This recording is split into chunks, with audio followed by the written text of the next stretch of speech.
Back at it like a crack addict. What's up, what's up, what's up, people? What's up, what's up, what's happening, y'all? Testing. 1, 2, 3, 4, 5, 6, 7, 8, 9, 10. Your boy Neo can count to 10. Can you all see me? Can you all hear me? Yo, I'm not even gonna front, y'all. It's kind of strange doing these ass Neos. Like, it's still the same time, 6:30 p.m., but just the fact that it's not completely dark outside, like, that's just the weirdest thing to me, man. It's the craziest thing, man. Craziest thing, but hey, you know what they say, man, that daylight savings, oof, that summer weather's approaching, man. I cannot wait.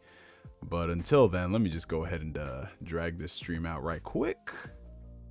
Okay, boom, we good to go. Okay, I'm seeing some of the homies in the chat. All right, y'all know what we do. Start from the very top with the homie Flame. My job here is done. See you all in a few hours. Hit the like button when you check in. Oh, that's right, Flame. I did notice Flame, like before the pre-show even began, Flame was right here. He just wanted to make sure he cemented himself as the first person for the April 5th, 2022 Ask Neo stream. And hey, you can't knock the dedication, man. You can't knock the dedication. We got DWTV. Hello, I am here. I am all alone. Oh no. Anyway, Neo, this is for you.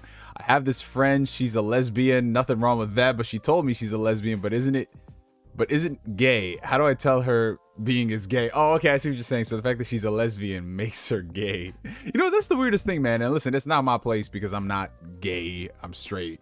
But from the people I know in the LGBTQ community, a lot of them have issues with, like, if you say that you're gay, but you're a woman, that's not the right thing to say. You're supposed to say you're a lesbian. I have no idea how that works, but I mean, you just gotta let it rock, bro. You just let it rock. That's all I can say, bro. That's all I can say, so you don't end up in any hot water. But yeah, I mean, if she likes girls and she classifies herself as a lesbian, I guess. But at the end of the day, I don't know. I feel like people are spending too much time trying to box themselves into something rather than just saying something for what it is. You know what I'm saying? Like, they want to reclassify themselves. Let's see, we got Dimwit Monkey in the chat. What's up, what's up? Oh, and then we got a $5 super chat. This is actually when the stream went live, the pre-show.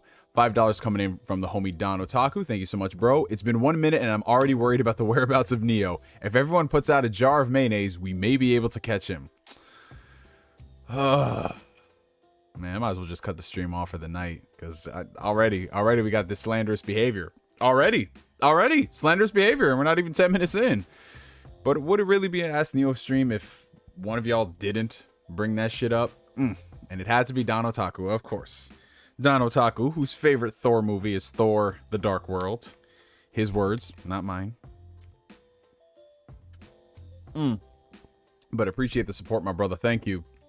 That jar of mayo, you might end up catching a Jez Corden rather than a Neo. You know what I'm saying? I gotta... What do you guys think? Like, all seriousness, if you had to put something that would get Neo caught in a trap, you know what I'm saying? Like, you know how there's the Family Guy joke, like, ooh, piece of candy? Like, what would that be for me?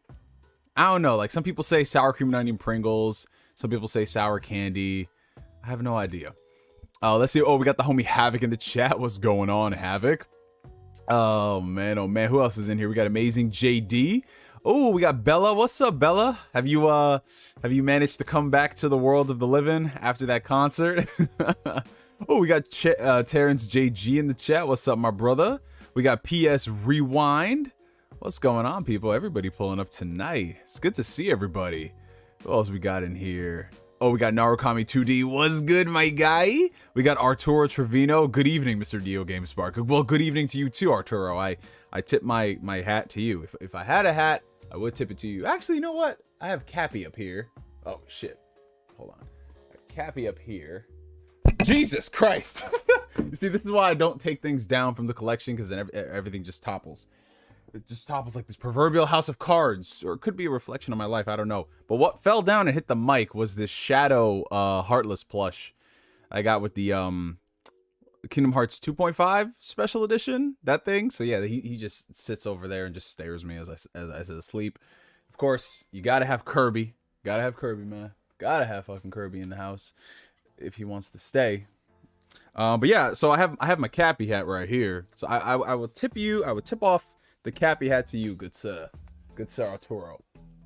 Oh man. All right, let's put this back on Kirby. If you will stay up, Kirby. Thank you.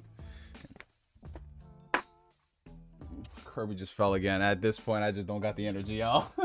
I'm just let y'all chill right there, man. Okay, let's see. Who else we got in here? Oh, we got the homie Rhino in the chat. What's up, Brooklyn? Represent. Oh, shit. We got Colin, my boy. How about some Steelbooks? So, I haven't purchased that many Steelbooks recently because there really hasn't been anything I've wanted. The sole exception being La La Land, which I have over there. Right? Yeah, it's over there. I bought La La Land on 4K. You know what the funny thing is? I was just thinking like, yo, they haven't released La La Land on 4K. And sure enough, a week after I said that, boom, it pops up on Best Buy. So I had to get it. It was 20 bucks. Hell yeah, man. But as far as like upcoming 4K Steelbooks that I pre-ordered, I mean, I got No Way Home coming, I think next week. I'm not really excited about having that Steelbook in the collection. I'm excited about the movie because I love the movie, but the Steelbook itself is not the well, if you guys have seen any of the marketing for Spider-Man No Way Home, yeah, let's just leave it at that. $5 super chat coming in from the homie Flame. Neo, what's wrong? You haven't touched your My Dress Up Darling. Anyways, brother, hope you had a good week. Also, it would be a Yu Yu Hakusho 8K Blu-ray.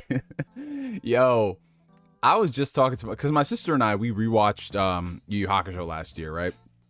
And I was just saying, like, I don't care what they got to do. I need to see this shit in 4K because the Blu-ray is already so crispy. But just imagine like anime in 4K, bro. Like, holy shit! Attack on Titan, Demon Slayer in 4K. Like, I know Japan is still rocking with like 720p and 1080p stuff, but bro, I need those 4K transfers. I need it, bro. I need it. All right. Appreciate the support, Flame. Oh, we got Artsy Avanti in the chat. I'm finally catching a Neo stream. Yeah, it's been a while since we've seen you, Avanti. It's good to see you, bro. We got Mexican Zoidberg, Neo OLED Spark. I'm about to be Neo OLED Spark with that LG C2. Man, I've been eyeing that LG. So here's the thing, you guys.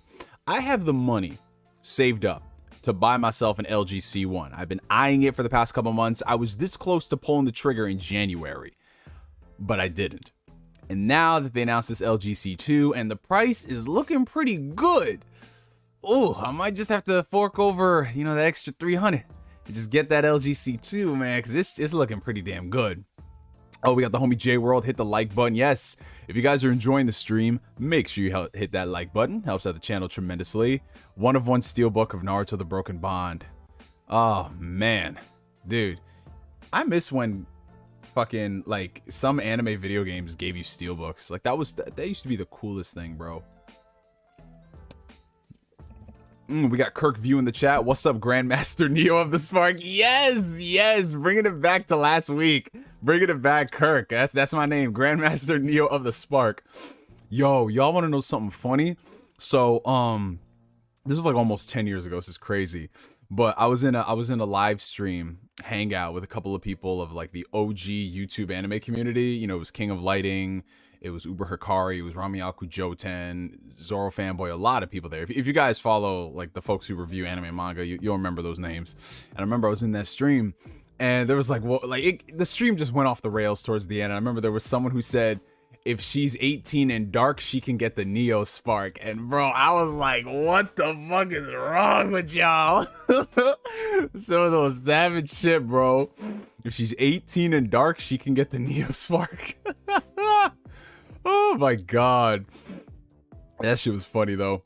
Oh, okay, so David Davis, what's going on, bro? Hey Chris, I got a crush on somebody at work. Any advice to how you start a conversation with her? Just start a conversation with her, bro. That's it. Like, honestly, I mean, I'm of different mindsets when it comes down to dealing with people at the job. You know, because you don't, as the old phrase says, you don't want to shit where you eat, and vice versa, unless you're Flame, because, you know, his job is just, Flame's job is wild. Like, every time I hear something about Flame's job, it's like, either someone's just shoot out in the parking lot, or, you know, something's happening there. It's crazy. But, I mean, let's just humor the idea of if you do want to start talking to a coworker, you just have to start talking to her as a person, bro. You got to start talking to her as a coworker and then as a friend and let it evolve from there. That being said though, Your boy Neo. I don't know. It's a little too early in the night for these stories. But, you know, somebody reminded me about this, like, before we close up for the night, because I don't want the stream to start off on this. You know these stories. But yeah, bro, you just got to talk to her, and you got to vibe with her. You got to gel with her. You got to make her feel comfortable, and you have to feel comfortable with her, bro, because sometimes a crush is just a crush, whether you're physically attracted to them or, you know, you're something about their personality you like. You don't know the person until you know them. So just strike up a conversation with her. If everything goes over well, ask her out. That's all you got to do, bro. Like there's a million different things you could do to work on your approach and all that other stuff, but you got to be willing to put the foot forward, man.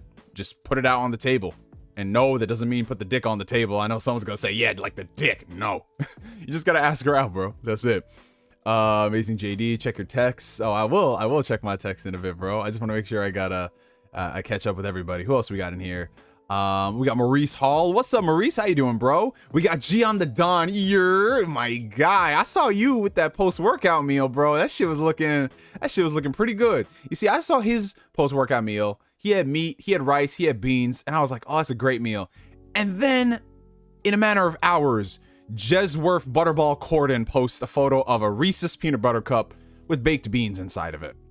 The duality of beans and how they affected me over the course of 12 hours. It's rather insane. But it's good to see you, bro. Who else we got in here? Okay, so David's another question when it comes to you and your relationships, do you start off as friends or is there a mutual interest right off the bat? Okay, so I will answer that one. That'll be our first official question we answer after the intro. Let's see, we got Chuck is chilling. What's up, my guy? How you doing? Reed94 was good. Let's see, $5 super chat from Artsy Avanti. Yusuke versus Inuyasha, hand-to-hand combat, no weapon, special attacks allowed. Who you got? Oh, Yusuke Urameshi. Absolutely Yusuke Urameshi. Because the thing about Inuyasha is, like, he's got his Tetsaiga, he's got his claws, but when it comes down to just, like, pure, like, who can take a beating, Yusuke Urameshi, bro. Dude, did you see what he went through with Sensui and how many, oh my god. Yeah, so Yusuke Urameshi. Let's see who else we got in here. $4.99 super chat from J World. This girl online says she wants to see my cock. What should I do next, Neo? Oh, Jesus Christ. To answer that question, bro, and I give this advice to everybody. Never put yourself in a situation that could be compromising. Never do that. Never do that, bro. Not even over FaceTime. Not even over Snapchat, bro. Never. That's my general rule of thumb. That's it, man. Show it to her in person, or at least behind closed doors. Not in person. J World. Don't do it at a Chuck E. Cheese, man. Not at a Chuck E. Cheese. Flame eats there. God. We're not even half an hour in, and we just all the flame jokes. This is crazy. My wife said hello. Hey, what's going on, Mrs. Havoc? It's good to see you. Well, not good to see you. It's good to hear from you. I saw you last week when everybody was in the city and all that stuff. I have to put that into perspective. I have to clarify that because if I say I saw this man's wife, everyone's like, what you doing, Neo? No, it's just there was a big get together of people in the city and I happened to meet his wife and I also met his daughter. That still sounds so incriminating. You would think there's fucking tequila in this protein shake. Let's see. Hold on. I gotta get through these intros real quick. Y'all are killing me tonight. Let's see. We got Michael Brent in the chat. We got Jimbo Joe 1234. I just saw Matt Reeves' Batman. I loved it. I'm looking forward to seeing more of this new cinematic universe. Yes, I'm so happy you enjoyed it, bro. I loved the Batman, and the more I think about it, the more infatuated I get with the movie, and I can't wait. I can't wait to see what's next. We got Diogenes. Oh my god, Diogenes, or what did Diana used to say? Diogenes? Yo, Diogenes, my guy. What's up, bro? Something y'all don't know is that I went to high school with this dude. What did we have? I think we had Spanish. We had Spanish 3 together, right? Holy shit. We had Spanish 3 together with I forgot her name, bro, but we had Spanish 3. It was you, me, Diana, and then there was somebody else in our little like quartet group. But what's good, bro? Hope all's well with you, man. Let's see, we got Corey Gryffindor in the chat. What's up, my guy? What's up, Chris? Unfortunately, spring quarter started, so I'll be in class Tuesdays while you stream, so I'm on break right now. Oh, hey, man, listen, you gotta do what you gotta do, bro. The streams will be here for you whenever you're done. And most of the streams, like Ask Neos, they're gonna be on Monday nights. The only reason it's on Tuesday today is because yesterday I had a lot of stuff going on, a lot of errands to run, cleaning the house, all that stuff. So I was like, yo, we doing it Tuesday night. But they'll most definitely be on Mondays. Tits out for J-World. Oh my God, what is going on with y'all? Jesus Christ. Alrighty, okay, so we're let's see, are we almost caught up? Yeah, we're caught up on everybody here. All right, everybody, what's up? Welcome to another fantastic and fabulous episode of Ask Neo. If y'all are tuning in for the very first time, Ask Neo is my weekly Q&A series, my weekly just chatting series where you guys ask questions and I try my very best to answer them to the best of my ability. Now, before what's going on in here? Oh my God, with the eyes and the lips emoji, you would think it's Ash and Luca, but it's actually Soapbox Games. It's like you talk about Matt Reeves' Batman. It's literally like you're putting a bat signal in the sky because then he shows up. That's crazy. Well, what's good, Connor? Yeah. So beforehand, I want to just draw y'all's interest to a couple of things, links of interest. Down below in the video description is where you guys will find all of my social media outlets, from my Twitter, my Facebook, my Instagram page, in addition to our Discord community, the Phantom Weirdos, where we just go and talk about all crazy shit, placement co-op games, all that good stuff. In addition to that, considering it is the first Ask Neo stream of the month, I do have to go ahead and shout out such incredible people who have been supporting the channel via Patreon, via YouTube memberships. I should have this list saved somewhere, but I don't, so I have to pull this up manually. 1 second, ladies and gentlemen. It is a one Neo show here. You know how those things go. So let me just go ahead and pull this bad boy up. And okay, alrighty. So thank you so much to all of these amazing Patreon supporters, in addition to YouTube members, starting at the top with Darius Chappelle, Gaius, Zack Rodriguez, GC Plugs, Marcus Doyle Terrell, PierretheGamer, Colin, my boy, Don Otaku, Flame, Slixro, Jazzy Jefferson, Justin March, Narutoast, and Julius. Thank you guys so much for your support. I truly appreciate it. In addition to that, I thank everybody for coming through to the stream tonight, you know, just kicking it with me, chilling, minding our business, drinking our water. Well, we are drinking water, but we gotta get the protein in, so we got a big protein shake for tonight. But yeah, so let me go ahead and start the stream answering. It's Narutoast. Oh, Narutoast. Okay, Maurice, sorry about that, because the way it was on Patreon, it said Narutoast, something like that. So I'll update it right now. Hold on. Let me just update this. Narutoast. There we go. Perfect. All right. So I want to go ahead. You guys can start asking your questions if you want. Talk about anything from the news cycle, just random shit you want to know. But I want to finish up talking about David's question. As far as my relationships are concerned, did we start off as friends, or was there a mutual interest right off the bat?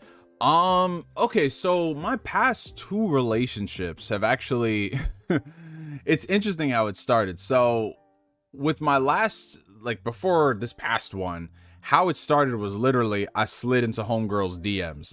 She like, this is all right.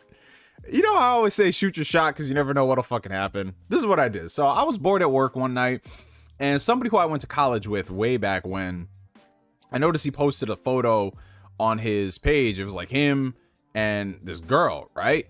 And I didn't know that this girl was like his coworker or whatever. I just thought it was like, oh, one of his friends or whatever. So I just noticed her. I was like, oh, she looked kind of cute. Just went to her DMs, replied to her story, and then shit went from there. My last relationship matched on Tinder, and then it just went from us talking. But both of them, the important thing that started out was you got to know the person, right? You got to know them as people, see how you'll vibe, see how you are, and then you go ahead and you run game, get into a relationship, yada yada. And that's honestly what I think it should be like for the most part. I mean, obviously I don't know because those relationships didn't last. But the important thing is you got to know exactly what you want going into this shit. You know what I'm saying? If you're someone who wants to date to settle down with a person, make sure that's what you want to do. If you're somebody who wants to just like have your fun, make sure that's established and go with it. But I think it is important that you communicate more than anything. Because the thing is with me, it's like I've had flings in the past where it's just purely based off of physical attraction and stuff like that. And those are fun because that's just purely physical and it stays as that. You know, I don't need to know anything about their life. They don't need to know anything about my life, you know? But if you're trying to get to know a person, you do have to get to know a person. And sometimes you don't know a person until you know a person. Take it from personal experiences. You might think everything is good, and then it's just like, what in the world? But yeah, you know, just start talking with them, man. Start talking, go on dates, see how you guys vibe, and just go from there, man. That's it. Crisis on Infinite Earths. Why, Neo? Why? Yeah, man. It's yeah, those leaks about the Flash movie, bro. I'm not gonna spoil it for those who are looking forward to it. I mean, they've had this Flash movie in production since like the 1950s. It's insane. But yeah, there's a lot of interesting things going on at the DC camp, and a lot of them are just very questionable. I just, the only thing I really care about from DC at this point is just Matt Reeves. Anything Matt Reeves has touched or is associated with, that's all I care about. Peacemaker is cool.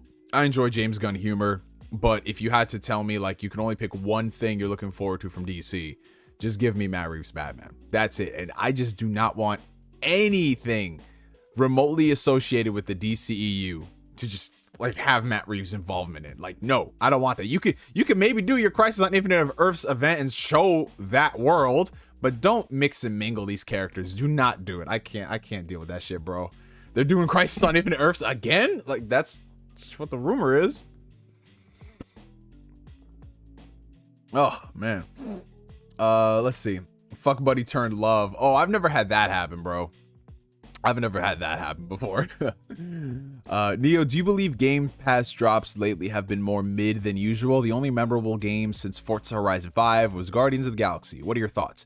Yeah, absolutely, Flame. Game Pass for the past couple of months has been pretty mediocre, to say the least. I mean, I'm not saying this to discredit any of the games that are on there, because if you like some of these games, then more power to you.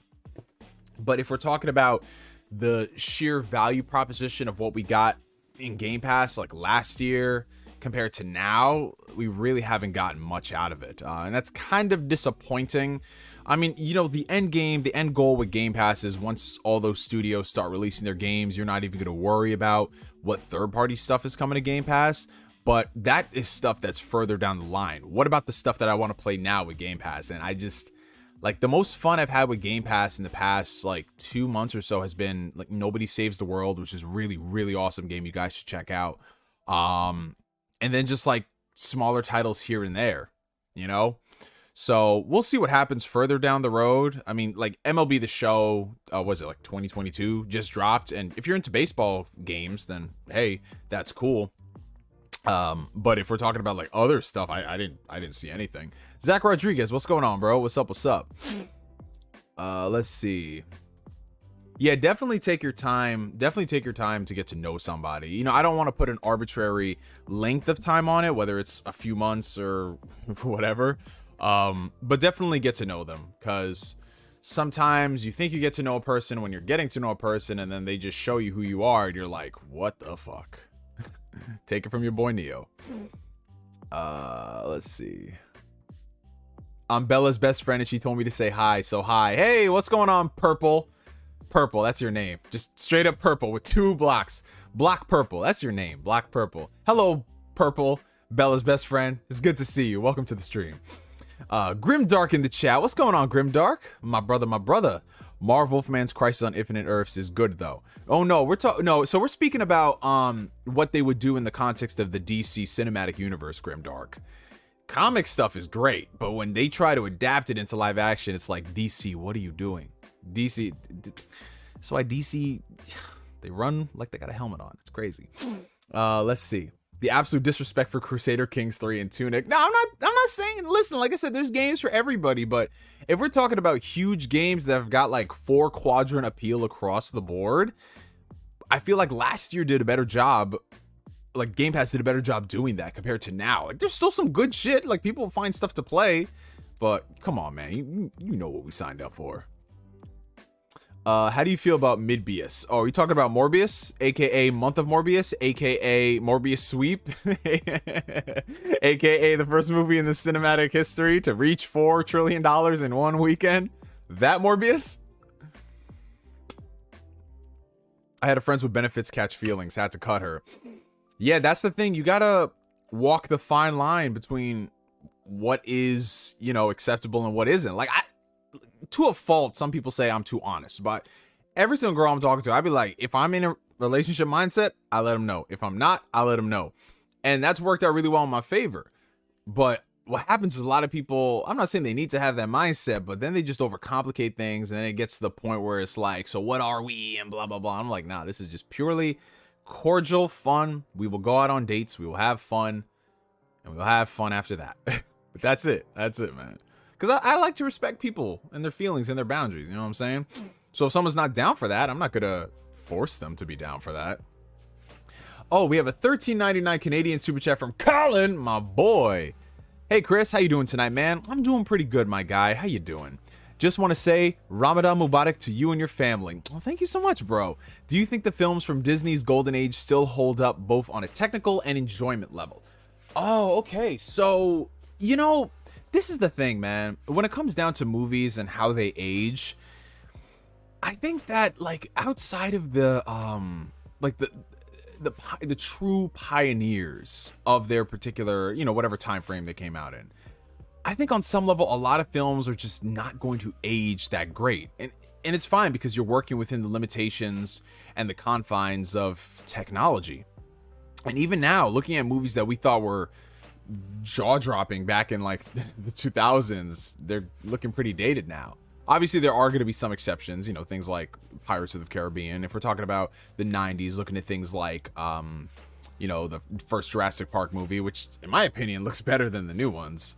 But yeah, I think that from a technical aspect, a lot of those older movies in animation, especially the ones that were like pushing boundaries, they're not going to age that great. And if you look back at some of them, you could see that a lot of them reused animation, which is not a problem. I mean, it happens. Every industry does it. Or should I say every like product has done it before. I'm not too harsh as far as that's concerned. From an enjoyment level, storytelling, this is where it's going to come down to personal preferences, because Disney movies, in terms of having like grandiose, grand stories, those really didn't start until later on in their repertoire.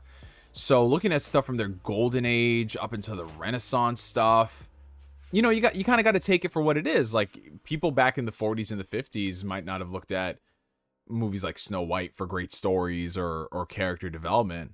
But then at the same time, it's just incredible to see a movie like Sleeping Beauty and just how beautiful of a film that is and appreciate it for that.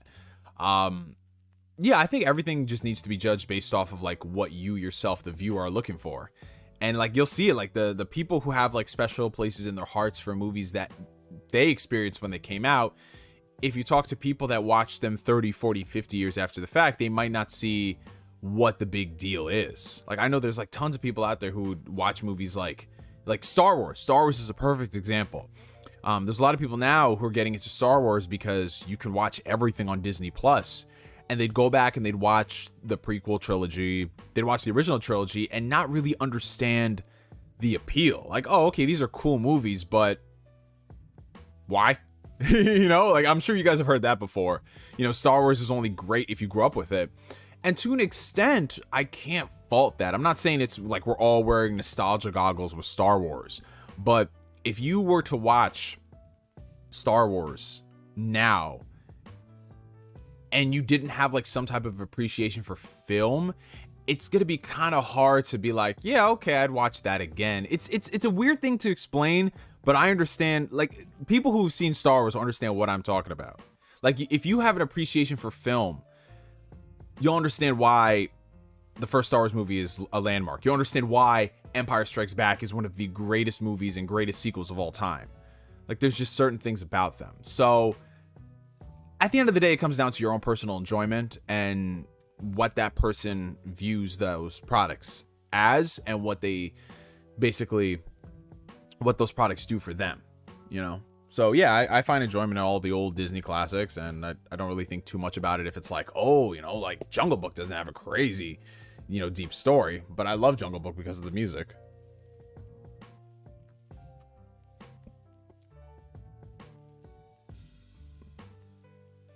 HD Boom Bap, what's going on, my guy? What's up? What's up? Did anybody stack up PlayStation Now before Sony shut it down? Yeah.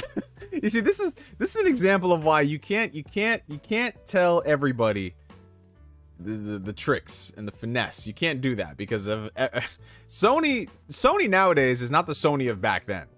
This Sony nowadays ain't trying to let y'all listen. $70 games, $70 DualSense, all that stuff. That's the Sony of today. That is the PlayStation of today. They don't want to let you have any type of workarounds or shit like that.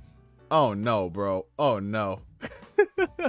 So basically what happened was, if you bought like a year subscription for PlayStation Now, what'll happen is like it'll convert to the new PlayStation Essential, whatever, the new program they got going on. And basically for $60 a year, you can get the $120 a year service, which is fucking awesome. But unfortunately, too many people were talking about it, and somebody at Sony noticed it, and they shut that shit down with the quickness. Oh, man. Let's see. Did you ever play Death Stranding? What do you think of Kojima? What do you think Kojima's next project will be? So I did play Death Stranding. I played a couple hours of Death Stranding on stream. Never finished it because, well, it just wasn't that engaging to me. I mean, I understand the ideas surrounding Death Stranding. I understand why somebody would appreciate it for what it is, but for me, it wasn't clicking. And I'm that type of person where I'm not going to really force myself to play something if it's not clicking for me within the first few hours. Because even then, the first few hours is very generous for a game. Because remember, that's 4 hours you could be spent doing anything else. And I know a lot of people say, no, wait till you get to like 10 hours of the game, and that's when you start getting into the whole the idea of it. And it's like, okay, people can appreciate that for what it is, and more power to them. But for me, it just wasn't my cup of tea. As far as his next project, I have no idea. There were rumors that he was doing something with Microsoft, something cloud gaming, whatever that will materialize into, I don't know. So we'll just have to wait and see what happens. Ever played Legend of Zelda Skyward Sword? Yes, I played it on the Wii. It's actually a really underrated Zelda game. I mean, from a design perspective, there are things that I did not like the backtracking and everything, but I really enjoyed most of it.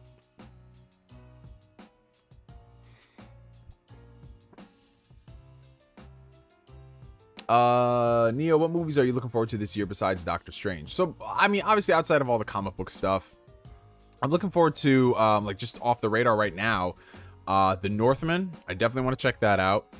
You know, Robert Eggers movie, always going to be there. I want to see this new movie that came out, Everything Everywhere All at Once. I believe that's what the title is. You guys know what it is. I say you guys know what it is, but y'all probably seen the trailer, A24 and all that.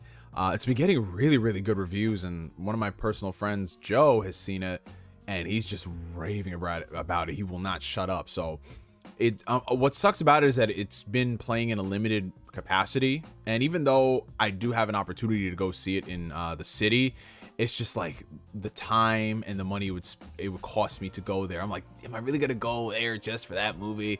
But then I found out that it's gonna have a wider release starting this Sunday, and it's gonna be playing at the movie theater near me. So win-win. Can't wait. Let's see. All right. Yeah, the multiverse movie, exactly, Marcus. That multiverse movie. I want to see what that shit's hitting for, man. I've heard a lot of good things, bro. 4 hours is 12 episodes of an anime. Yeah, absolutely, bro. 4 hours of like anything. 4 hours of anything. What are your thoughts on virtual reality and its future developments? I like VR. I like the idea of VR. I love how fast the technology has been progressing in the past couple of years. But personally, VR, as it pertains to video games, I don't really see much of an interest. I mean, I'm not going to say that there aren't games to play in VR. If you buy an Oculus, if you buy an Index, things like that. Of course, the upcoming PlayStation VR 2 is going to be a lot of support from Sony. But for me, with the exception of maybe like 1 or 2 games, everything just comes off very, very tech demo-y, which it should be expected with newer technology. It'll take a while for everybody to find their footing, and then also the money that it will the money they have to shell out to develop something exclusively for VR. To me, it's just I can't justify the cost of it. Like, to me, what VR would be is something that I just blow a couple $100s on just to use it once in a blue moon. You know what I'm saying? It would be like, okay, so it would be like owning multiple cars. Like, of course, I have my daily driver, but then I have my sports car that I only take out on Saturdays and Sundays. And that's only if the weather permits. You know? Like, that's how I view VR right now. The whole idea of having to have a lot of space to make it work, that doesn't really bother me too much, because, you know, like, you just make shit work if you want to. But to me, it just comes down to the content and the games. Like, I feel like I'd be buying games that I normally wouldn't just so I could get a VR experience. Like, there's some interesting things, but nothing that I'm like, yo, I gotta play that. Like, the only game I looked at and I'm like, this is the one, is Half-Life Index, or Half-Life Alyx, because on the Index, yeah. But that's it. So I'm gonna spend that much money just for one game, and then, ooh, occasionally I'll play Beat Saber or this experience. You know, like, I can't, like, when you start getting multiple games on the level of Half-Life Alyx, and there's at least like 5 big VR games a year, that's when I'll be like, okay, I gotta check this out.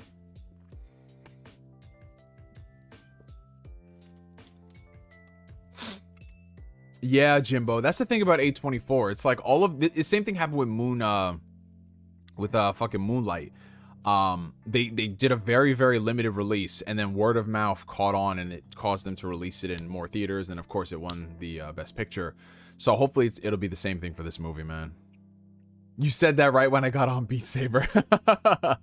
Yeah, no, I mean, it's cool. It's cool if you have it, but to me, it's like, I'm gonna spend like $300+ and then some just to play one game, maybe, you know.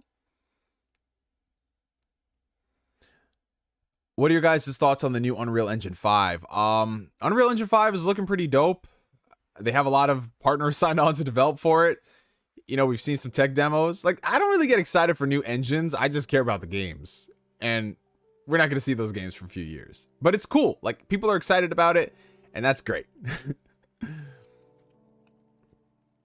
Neo, hope you're doing well. Oh, I'm doing well, Khalid. Hope you're doing well too, my friend. Did you reserve a Steam Deck? If so, what are your thoughts on it so far? So yes, I did reserve a Steam Deck, but unfortunately, my Steam Deck is not shipping until Q3. So that's, okay, so if we're in Q2 now, 3, 6, 9. So I wouldn't get mine until roughly the end of the year. Earliest would be September, which kind of sucks. But, you know, all the positive reviews and the glowing recommendations I'm seeing from people in the community, what this little machine is able to output, dude, it's got me excited. Because the main reason I bought a Steam Deck, I'm not even gonna lie, you guys, the main reason I bought a Steam Deck was not to play a lot of my console quality games on the go. It basically, to me, what I bought the Steam Deck for was to play a lot of RPGs that aren't on the Switch but are on PC. So I'm talking about Trails of, not necessarily Trails of Cold Steel, but I can play it on there. But the Legend of Heroes games that were never released on PlayStation consoles, never released here, the stuff that, you know, we're only getting now further down the road, like, those are all the games that I want to play on that Steam Deck. And then I'll go ahead and play something like Chrono Trigger. And I just bought, I mean, yeah, I spent like $600 just to play a lot of JRPGs portably that aren't on the Switch. So yeah, that's it. Because to me, like, oh, you can play like Halo Infinite or God of War on the Steam Deck. No, I'm not taking the Steam Deck out. I'm not taking the Steam Deck out and about like that. I don't want to play those games in those settings. Give me games that, you know, I can't play on my consoles. I can't play on the Switch. I'll play those on the Steam Deck. Definitely. With you on that reasoning for the Steam Deck. Yeah, that's what it is for me, man. It serves its purpose. Because, bro, a lot of these JRPGs, I'm not going front. Like, I don't want to sit up at my computer chair and play them. I don't want to just be here playing this thing. Nah, I could hook it up to a TV, but I'm lazy, man. Now, if you put me with a Steam Deck on the couch. Oh my God, I would get so much time in that.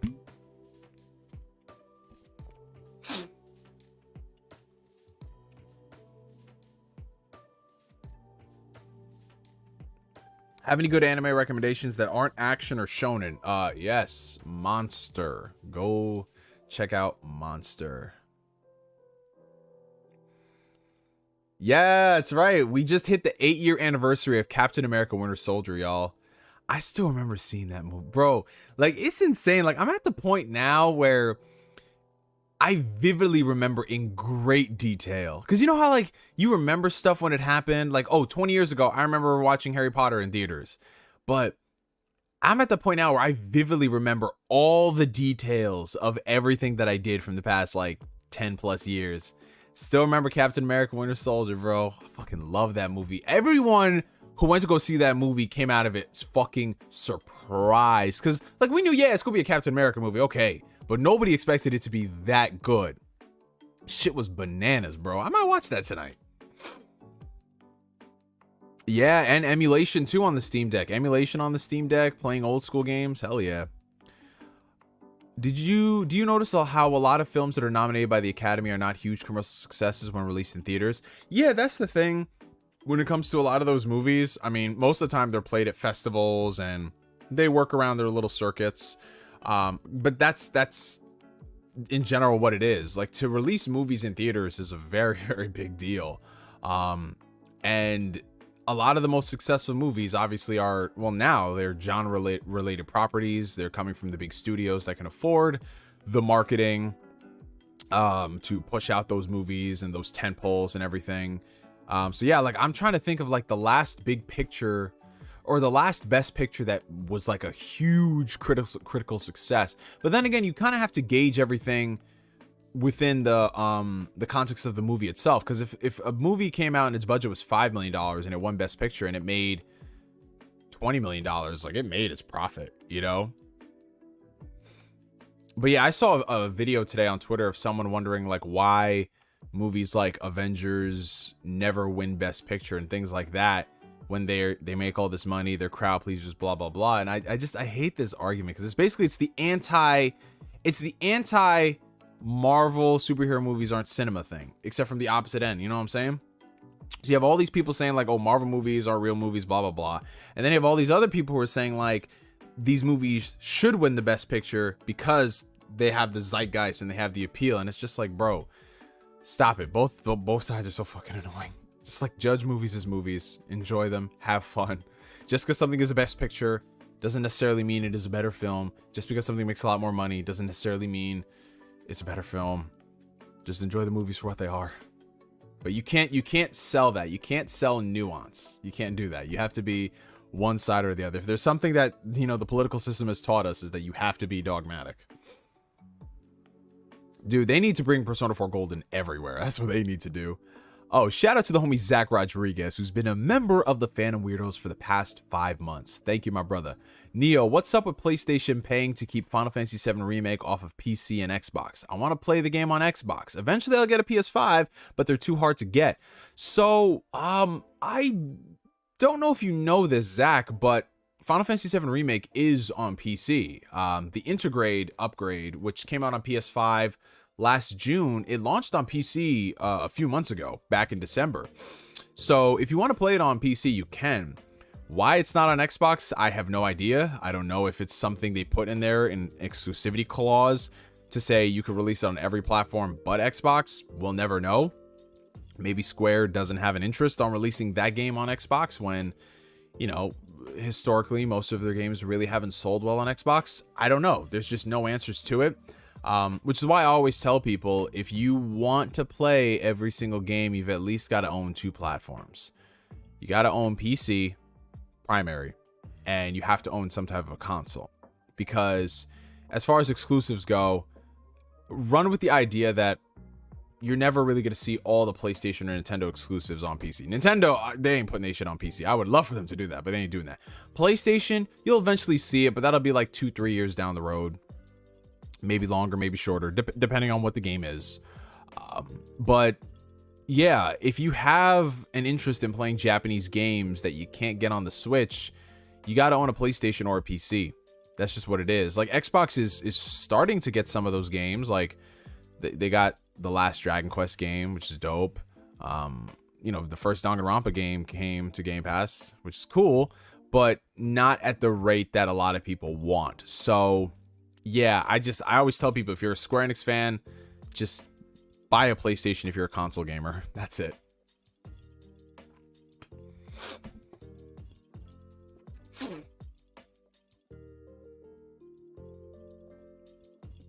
$5 super chat coming in from the homie Blue Senshi. Sending a joke to your Instagram DM because YouTube is a bitch.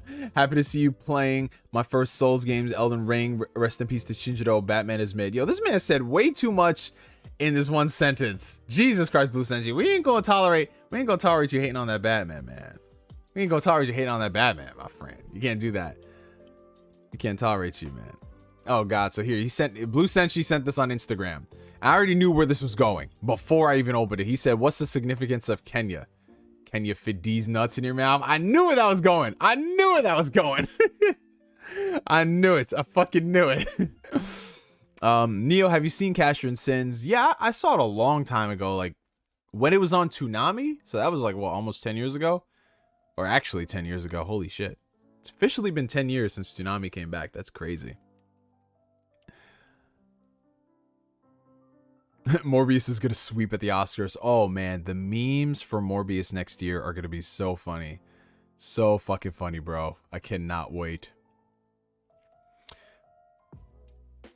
Yeah, the thing about when it comes to PC gaming is that there's a lot of positives of PC gaming, especially when you have something like Steam. But there's also some negatives in the sense that every now and then you'll have publishers who make deals with something like Epic to release the games exclusively on their service. And it's not that the Epic Game Store is a terrible service. It isn't. I mean, it's not where it should be, considering, you know, Steam had laid the groundwork for so many years and Epic is still trying to catch up. Very strange. But at the same time, it kind of sucks because they'll do those deals and it's like, okay, I'll buy the game on the service that I don't really like just to play the game. And then it's like, what, 6 months later it comes out on Steam and it's like, what the fuck? You know, you'd rather have it in your Steam library. So that's something that I unfortunately have to deal with when it comes to PC. Some people don't care about it. They're just like, fuck it. A game is a game is a game is a game. I don't care what platform it's on. But it is something to consider. Pie Stew says Epic Game Store is nasty. Yeah, I've heard that before. I have not seen the movie X, Kirk. That's on my list of things to see.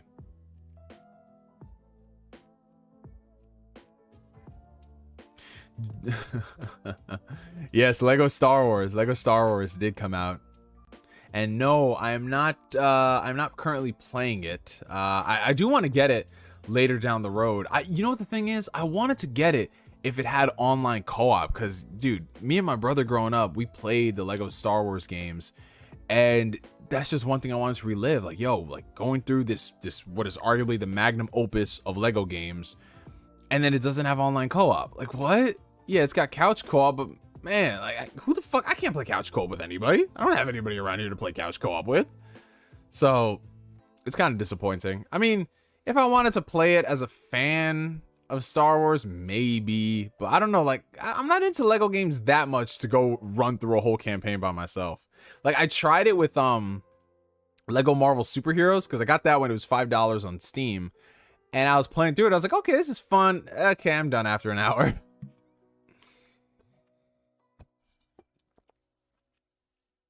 Yeah, no online co-op is just a fucking buns, bro. You can play online through Steam or Parsec. Yeah, but I just wish it was just like built into the game, bro, you know?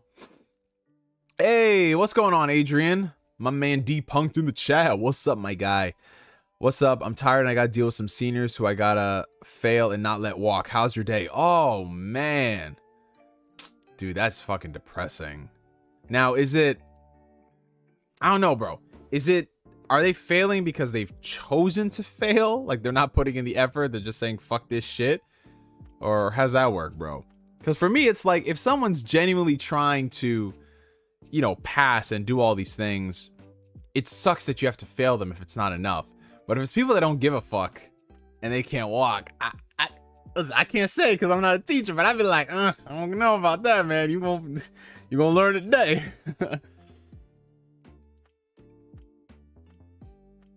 When are you watching Sonic 2, Chris? It's great. I watched it yesterday in 40X. Oh, that's awesome, Chris.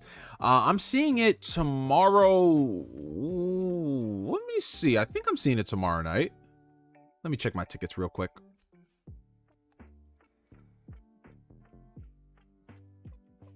The second I load up, I get an ad for Sonic 2. Yeah, I think I'm seeing it tomorrow night. What time is it?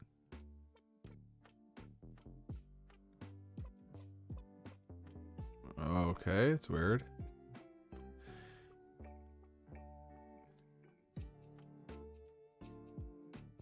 No, I'm not seeing it. I was gonna see it tomorrow. Oh, that's why I didn't. Okay, that's why I didn't. So I'm gonna see it Thursday 7:30. So Thursday night. Actually no, I'm gonna change my ticket because they have an RPX screening. I'm gonna see it Thursday at 3 p.m. because I'm off Thursday, so that'll be nice. So yeah, Thursday 3 p.m. I'll be seeing Sonic the Hedgehog. Yeah, I heard decent things about it, man. They gave up. Yeah, never showed up and expect to make it up last second. It's the effort. Yeah, that's the thing, Adrian, because my whole thing is, like, if I see someone putting in effort and I have to fail them, I feel terrible about it. But it's out of my control. But if someone who just does not give a fuck, especially nowadays, bro. Dude, you remember when we were growing up, it was a different thing entirely. Like, we didn't have all these fucking distractions. Not even distractions. Like, nowadays, with how much technology is so integrated in people's lives and how there's literally guides online on how to do anything and solve any problems and blah, blah, blah. It should be easy for these kids to pass school. Easy. But some people, they just don't fucking care, bro. And it is what it is, unfortunately. Everybody learns. Yeah, if you guys have T-Mobile, download the T-Mobile Tuesdays app because you can get a $4 ticket to go see Sonic the Hedgehog 2. Neo, you got any bad food takes? So according to people, the fact that I like mint chocolate chip makes me a murderer. So there's that. I guess that would be my most controversial food take. I like mint chocolate chip ice cream. I like dipping my fries in Chipotle mayo, which I say mayo, and everyone's like, oh, here we go. What else? What else is a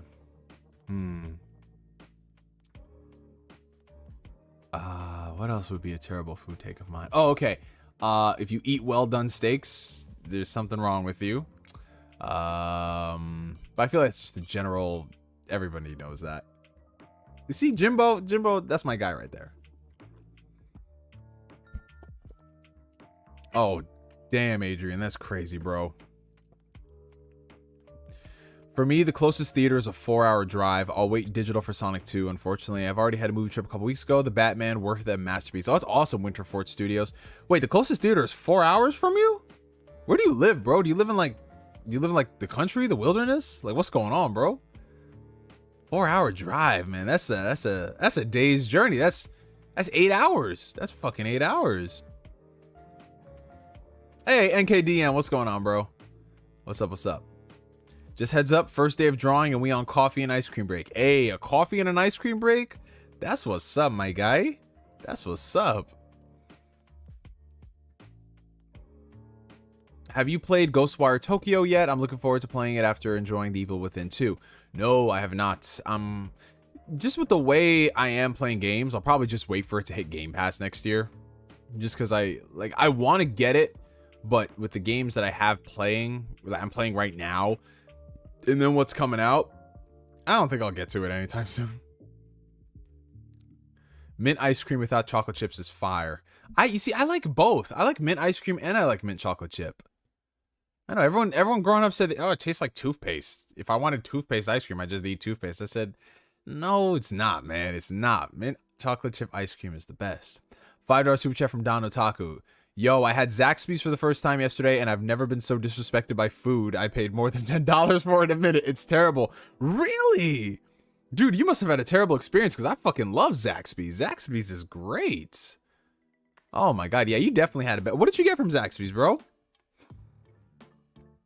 That's just so disrespectful. They got to redo your whole order, bro. Complain to corporate. Do you own any Nendroids? Yes, I do. I own one Nendroid, and this was a gift from my sister, Yusuke Urameshi. This is the only Nendroid I own. There are so many Nendroids that I want, but I know how I am as far as collecting goes. If I start collecting them, I'll keep collecting them, and I have no space for them. But they're really dope. I'm not gonna lie. Was the pasta you had the best we ever had? That was some good fucking pasta, bro. So basically, last Thursday, me, Rhino, and Havoc, we all got together in the city and we had a guys' night out, man. We got Italian food, we got desserts. So already, you know, right there, like, these women on the internet gonna cancel us because first off, we're having a guys' night out. Second, we got appetizers and desserts. Like, what the fuck? What's going on? And then we got some drinks. Then we went to a rooftop bar. We was chilling. She was a nice night. Like, every now and then, you just need a nice night out with the boys, man. I'm telling you. I could go for some pasta, though. I could go for some fucking spaghetti, bro. Neo, when was the last time you went to McDonald's? Ooh, it's been like a year. I want to say a year. I don't really fuck with McDonald's like I used to, man. It's not because like McDonald's is trash. Like I just like there are better options for me. Like when I'm craving food. Like, okay, no. This is why I stopped fucking with McDonald's, because my order at McDonald's essentially came out to what I could pay at a really good restaurant, right? So normally when I go to McDonald's, I get like a double quarter pounder or something like that. I get fries. And I get the meal and everything. That shit comes to like $12. And then I think about it like, wait a minute. This local place where I buy burgers from, really good fucking burgers and fries, their meal is like $16. Why don't I just pay the extra $4 and get a much better meal by comparison? You know what I'm saying? So that's why I stopped fucking with McDonald's, because their shit got too expensive, man. Way too expensive, bro.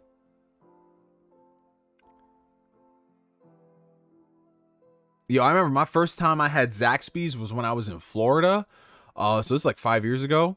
I ordered Uber Eats because I was in that hotel room chilling by myself. You know, that first night there was nothing to do. So I was like, fuck it, I'll order Zaxby's. Yo, life-changing experience, man. I still remember it. I felt so short. Yeah. Yeah, you never know, Belly. You could grow up to be as tall as your dad. You could. Y'all out of pocket. Yeah, there's some Zaxby's slander going on in the stream tonight, J-World. When I first came to your channel, I thought you were Blandrew from Weapon Wheel because y'all sound similar. Oh man, you see, but the difference between Blandrew and I is that I can critique Nintendo. Raising Cane's is 3 times better. Slim Chickens is 2 times better. See, I don't have those over here. I do not have those over here. I do not. Like this. Listen, let me tell you what I have within a 5-minute driving distance of me: McDonald's, Burger King, Popeyes, KFC, Taco Bell. If we're talking like Subway, yeah, but I'm talking about things with a drive-through. So those are what I have within 5 minutes. If I want to get shit like Chick-fil-A, I gotta go into the city for that. If I want to get shit like Sonic, I gotta drive 45 minutes for that. We got a Dairy Queen, I think in the Bronx. Yeah, we ain't got a lot of shit here. Like, man. And sometimes that's a good thing. No, we ain't got no Hardee's here. You got no Hardee's here, man. And the funny thing is, we just got Popeyes and Burger King in my city, like within the past 5 years. Before that, you had to drive to, well, we used to have a Burger King here back in like the late 90s, early 2000s, but they demolished the mall and then they built a new mall and there was no Burger King. But yeah, like the closest Burger King to me was, the Bronx, I think. Yeah, the Bronx or White Plains. But I'm doing pretty good right now. I'm not really craving anything. So I'm good. So I'm talking about all this stuff with you all, and it's all good, man. Hardee's is awful. Worked for one, and if you saw what's behind the counter, you wouldn't want to support it. No, I believe it, bro. Behind a lot of these companies, there's some really shady shit. It's really fucking shady shit. Oh, Five Guys is great. Five Guys, you go there and you stay stuffed, bro. Burgers and the fries they give you. Whew. Yo, I love Five Guys, man. Some good shit right there.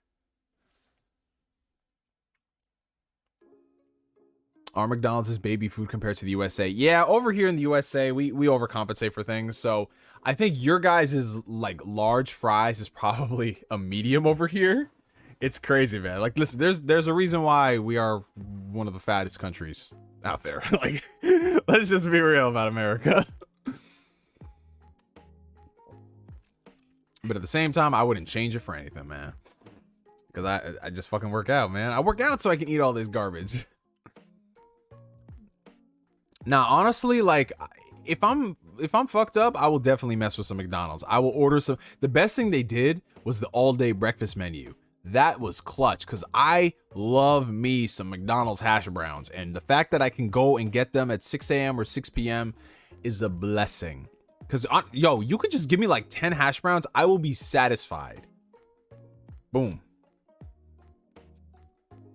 You know what the weirdest thing is? And this is how you know everything has gone to shit my life. If I use Uber Eats to get McDonald's. That's how you know shit went left, man. Hey, what's going on, Obi? What game are you playing right now? So right now, well, this past couple days I haven't been playing too many games. I've been a little busy with work. But the games that I have been playing has just been Persona 5 Royal. Like, that's it. Persona 5 Royal has been the only game on my agenda, just because I'm trying to finish it after 2 years. And then after that, I'm gonna go back into Elden Ring, finish that up. But I did just get a code for Tiny Tina's Wonderland, or Wonder World, whatever the title is. And I'm interested in playing that. So I don't know, man. But definitely Persona 5 Royal is like the only game right now for me.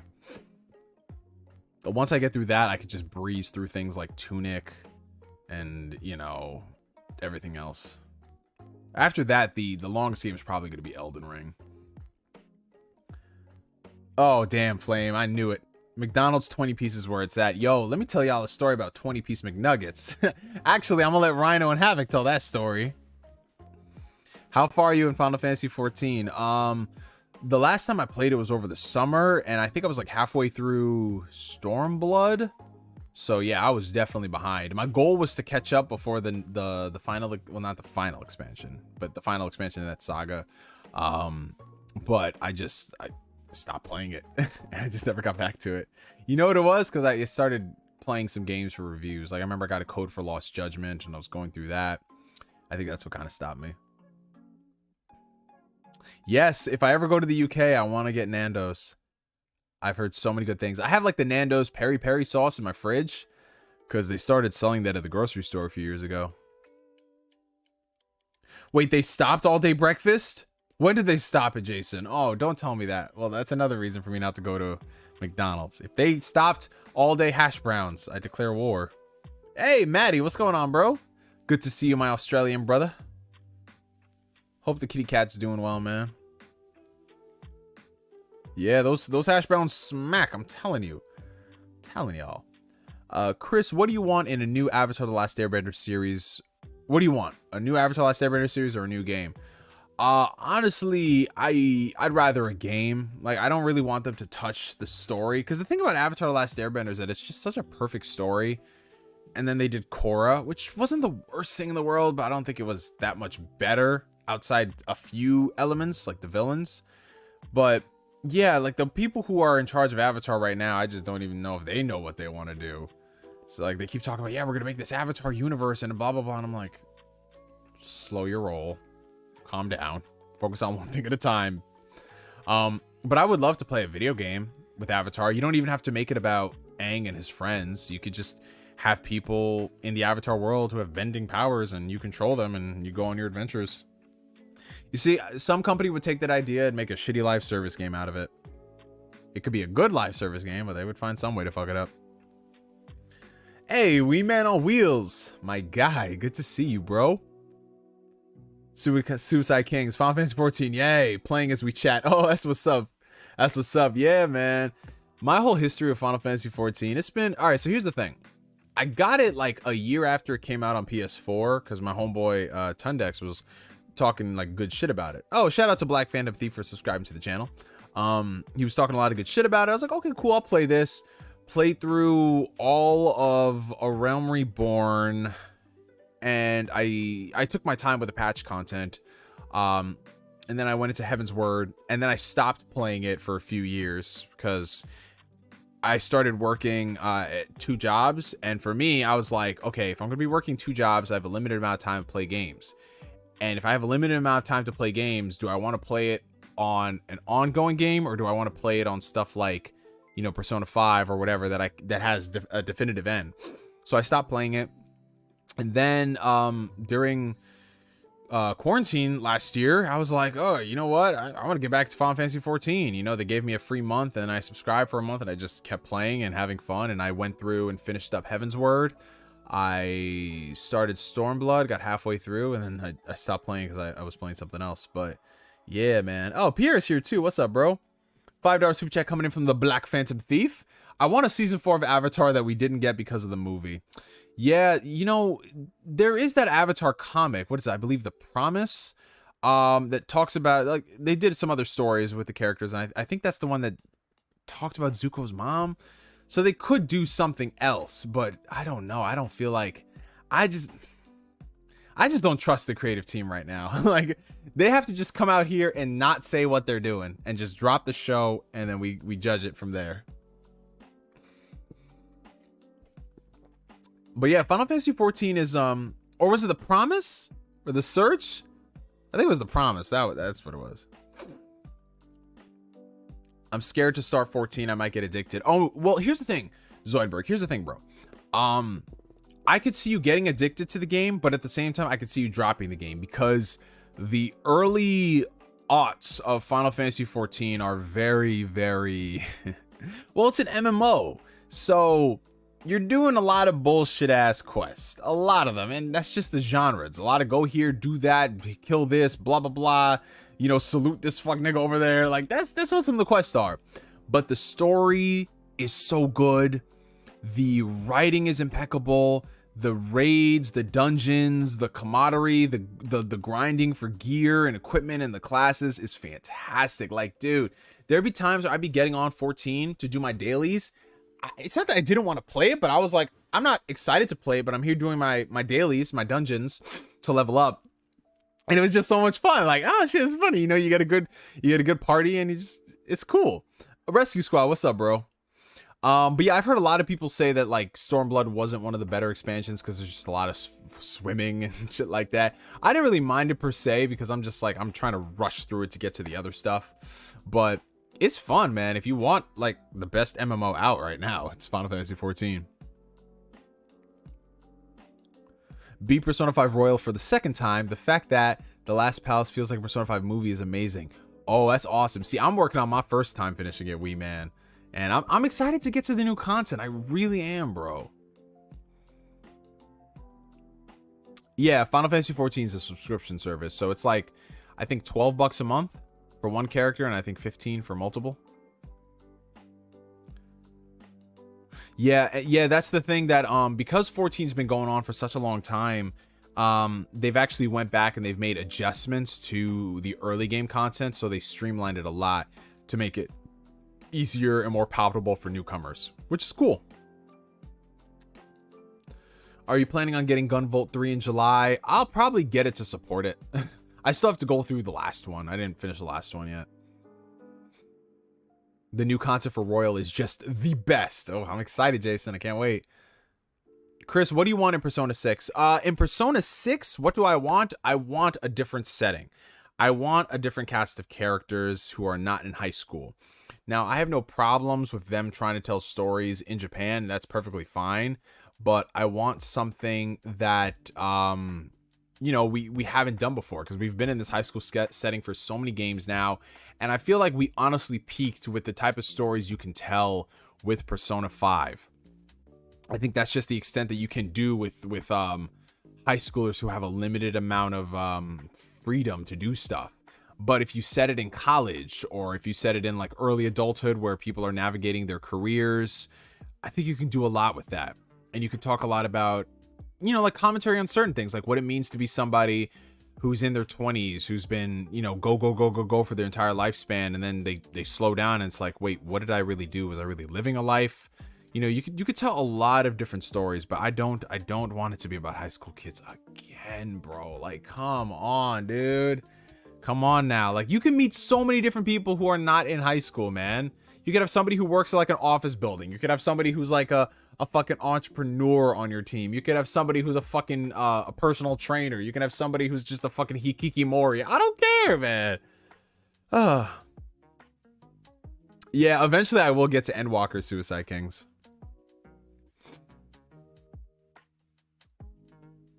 Yeah, bro. PlayStation took down those PlayStation Now codes with a quickness, man. Sometimes people just gotta shh.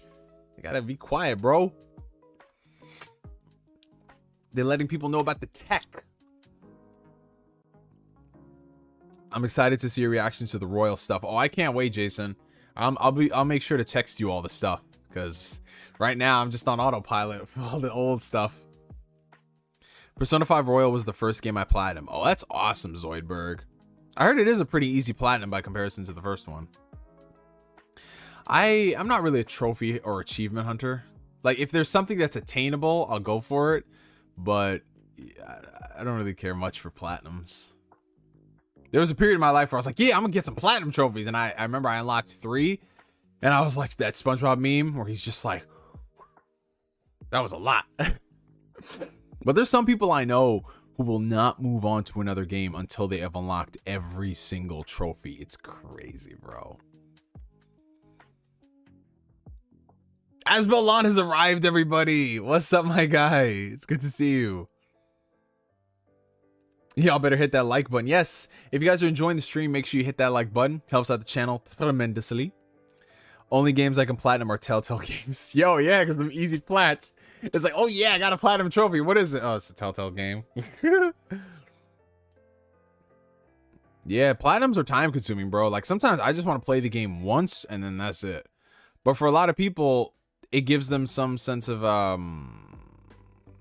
something to chase after, an achievement. Okay, Jason, that sounds good. Yo, it's crazy as I remember someone I know got like a platinum in a fucking multiplayer only game, and I was like, how the fuck? Because, you know, that's like a platinum that will only exist for a certain period of time. Like 10 years from now, if that game ain't there, no one can get that platinum trophy. That's crazy.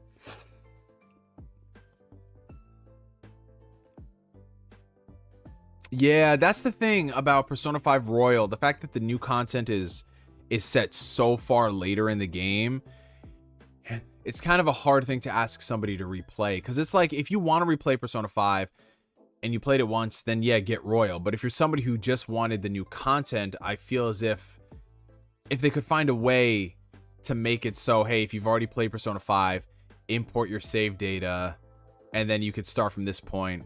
Because everything I've played thus far, there's nothing that really warrants, like, the new character they introduced, like, she's there, but like nothing has really changed much. So when you get to that, like, I think is what, that extra semester and everything, like, start us there.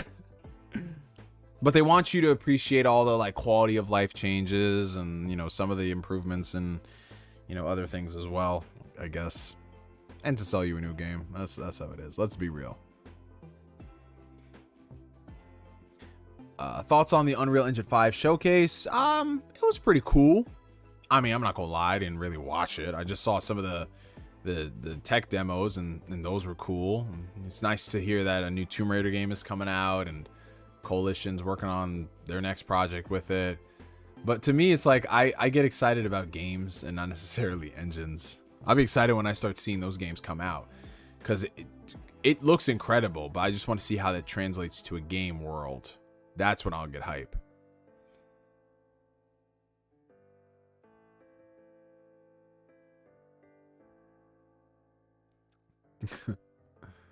Killzone 2 can't get that platinum. Yeah, because I know it had that a couple multiplayer trophies, I believe. How about that E3 though? Yeah, so if you guys don't know, E3 has officially been canceled for this year. Like, they're not even doing a digital showcase. They're just doing a straight up nothing. They're like, nah, we out, bro. And honestly, I'm not surprised, because we were already closing in on April and we hadn't heard anything, no details whatsoever. And it makes a lot of sense. Obviously, COVID and the pandemic played a big deal in how we structure events going forward. But to the same degree, if you looked at E3 and you looked at what it represented, a lot of E3 was just there for the sole fact that it was E3. It survived based off the pedigree, and everybody knows the biggest game show of the summer, you know, at least in the sense that like normies know about it, is E3. Always held in June and everybody shows up. But in recent years, we've seen like PlayStation bow out of E3 completely. Nintendo doesn't even have a conference anymore. They just have demo booths or demo kiosks. Microsoft, you know, they have their event during E3, but it could be like off-site. Same thing for EA and all these other companies. Because the thing about how media is consumed nowadays is everyone consumes things on their phone, right? Nobody really needs to sit down and watch a 2-hour press conference for stuff. Everybody wants to see it on Twitter. And if you're able to engage with people in that way, why do you necessarily need E3? Is it just so journalists can go ahead and play the games there? Well, you can send journalists builds of the game, or you could have them play it and stream it and talk about it that way. And from a cost-benefit analysis, E3 is just very expensive. If you're an exhibitor at E3, you are spending thousands upon thousands of dollars on space. And not only that, if you have employees who you have to fly there and all that stuff, it's crazy expensive. So for a lot of these companies who are like, hey, we can do our own, you know, direct to consumer type of presentation, or we can partner with somebody like Jeff Keighley for the Summer Games event, we'd rather do that than E3. So it'll be an interesting payoff to see what happens. I don't necessarily think E3, I don't think it's going to go away completely. I feel like they're probably going to have one more last ditch effort, which will probably be next year. They announced they're doing something next year. Whether it gets canceled, I don't know, because, you know, they've had a lot of sponsors back out. And of course, there's the whole fear of security, given the fact that back in 2020, all like the personal information from the ESA, all that stuff leaked out. So yeah, that's also something people are concerned about. But yeah, I mean, I don't want E3 to go away necessarily, because I do like the idea of having a just like a one stop place like during that time of the year to go ahead and aggregate all the gaming news. There might be some things you miss, but you know it's all throughout that week. With something like the Summer Games Show, that thing was like, what, 5 weeks long? I didn't even know some of the stuff would happen. But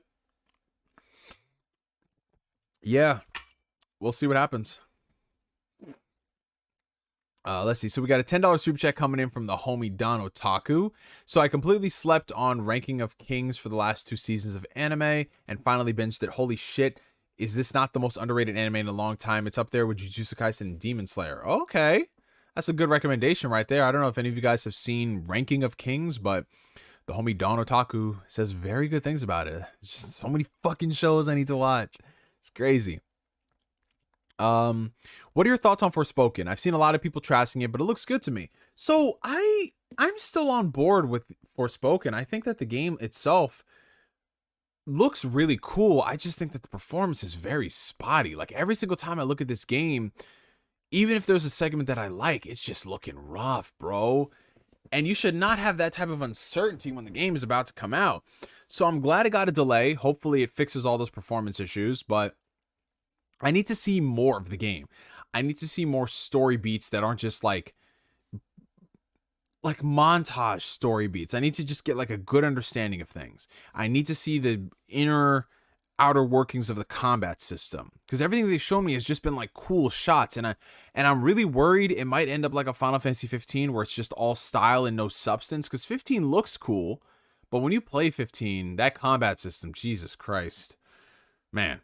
So I'm rooting for the game. I'm really rooting for Forspoken. I want it to be good.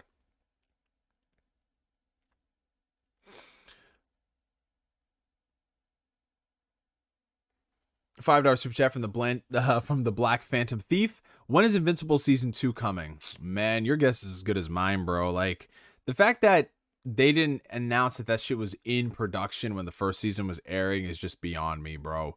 So the way it sounds, probably not until like end of 2023, if we're lucky, if that.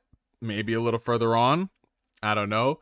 But yeah, I'm looking forward to, because people who have read the comics said like, yeah, season 1 ain't shit compared to what happens next, which gets me excited. But we'll see. Maybe I might go ahead and start reading the comic.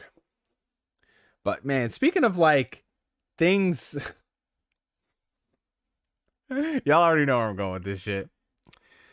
Tell me how, for the past like 2 years or so, I've done a relatively good job of ducking and dodging Attack on Titan spoilers, right? Very good job ducking and dodging the ending. And I was saying to myself, all right, you know what? I've made it this far. I'm just going to wait for the anime to conclude.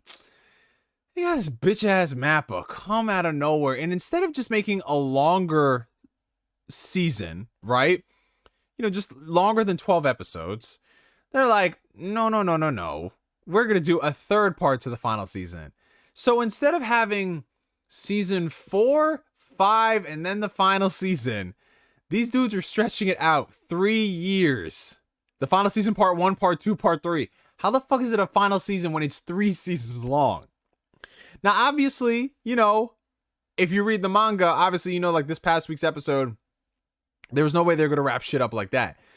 But dog, like, you got to wait an entire year for a few more chapters, bro. Like, why can't you just make it a longer season? But you want to know why they can't do that? Because they're fucking overworked. Because Mappa is the industry thought. They just take on any and every job. There's no reason this company needs to be working on Attack on Titan, Jujutsu Kaisen, Chainsaw Man, Vinland Saga Season 2. What else are they doing? Are they doing that spy adaptation? I don't even know at this point. But the moral of the story is these dudes are overworked. Way too much shit. And if that means we only get 12 episodes a year and they have all the other stuff and they do the Jujutsu Kaisen movie as well, like, dude, come on. Come on, man. Man, that shit just pissed me off. How the fuck do you have the final season for 3 years? That's like this is the final Ask Neo, and we haven't asked Neo every single week. Yeah, Spy Family. Thank you, David. Are they doing Spy Family, or is that somebody else? I hope that's somebody else. If you tell me that's Mappa, bro, I'm like, stop. These workers are never going to see their families. Have you seen School Days, and why is it your favorite anime ever? I have seen School Days, and it is not my favorite anime ever. It is your favorite anime, Don Otaku. Have you been keeping up with Young Justice at all? I have not. I saw the first little bit of season, you know, when they brought it back, but I haven't watched it. I need to sit down and do it because it's still pumping out new seasons, which is good. $2 super chat from Flame. Man, we need to throw Jeff in the bushes too. Just saying. Yo, Jeff Keighley, like, he's lucky he had Elden Ring to save that last show of his. Because that man, Jeff Keighley, I mean, listen, I get it. He's trying to pimp out his own thing with the Summer Games Show. But it's really not that great when you think about it, man. We just be watching it for like the 1 or 2 good game reveals. Everything else is just kind of fluff. Imagine they say in 2023 that a movie is coming out in 2024, which will conclude it. Listen, don't give Mappa any ideas. They just might do that. Attack on Titan, the final season, the final movie. Oh, golly. And they're going to have movies that will recap the seasons. Oh.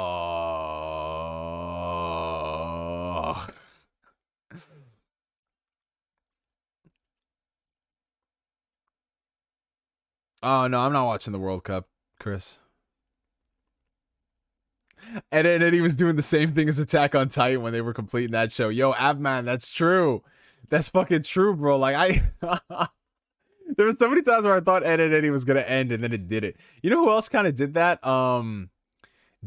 You remember how they came out with Digimon Adventure Try? Oh god, such a disappointment. And then they came back and they did like Digimon Adventure Final Evolution or some shit like that. And I'm like, wait, what? So you brought the characters back and then you're doing something else. I don't, man. Listen. They just know how to milk shit because they know we're gonna be there day one. They know it. But bro, could you just imagine? Could you imagine what somebody who's gonna be watching Attack on Titan years later? They're like, oh, okay, Attack on Titan, the final season. Why is the final season 36 separate episodes across 3 seasons. Jeff Keighley's giving Agent 47 a run for his money. Dude, for real, they got to get One Punch Man back, because that season 2, that what that other studio did, that shit was not hitting, bro. PS Tutorials, what's up, man? Dude, Mob Psycho is amazing. If you guys have not seen Mob Psycho 100, definitely check it out. It is awesome. Neo, what do you think of Sword Art Online? The last season was great. I'm looking forward to the next season. So I haven't seen much of Sword Art outside the first season and most of the second season. And Sword Art was okay. You know, it didn't really grab me. There wasn't anything about Sword Art where I was like, oh, I definitely want to watch more. But I know it's got its audience, its fans, and it's still going. So I assume like it's technically gotten better. So there's that. And bro, it's crazy. Like the amount of Sword Art games that are coming out and all the movies they got coming out. I'm like, holy shit, bro. Yes. Yes. Mob Psycho fans. Mob Psycho fans, we rise. Hey, what's up, Stakona? How you doing? Neo, would you like to see DC do a Batman Beyond animated movie or live action? I would love them to do an animated movie. I don't want them to touch anything in live action because DC does not know what they're doing 90% of the time. I don't want them, like, just listening to how jumbled this Flash movie be sounding, man. I don't want DC touching nothing. I would let Sam Raimi do a Batman Beyond, but that's got to be completely separate from all this shit. Have you seen My Dress Up Darling? I have not. It's on my list, Avanti. I was going to watch it last week, but I got busy. But a lot of people in the chat have been saying really positive things about it, so I'll do that. Season 3 of Sword Art is the best. Oh, okay, Fear No Hate. All right. When is Hunter x Hunter coming back? Oh, you know what? Hunter x Hunter's coming back when I have a kid. And you guys know me. I don't want kids anytime soon. So if I come out and I say like, yo, I'm having a kid, that's when Hunter x Hunter's coming back. Oh, I appreciate you pulling up, Stakona. Thank you so much, bro. Do you think Judgment would be better as a show or a movie? Ooh, honestly, it could work as both. Like, the cool thing about Judgment is like, yeah, you could have it be a procedural drama. I can speak. I can English, guys. You could have it be set up like a procedural drama where you handle stuff throughout the course of a season for 12 episodes and you solve a mystery. You could do it that way. Or it could be done in the style of like a nice 2.5 hour movie. Like you could do it either way, and I think you'll get to the same point.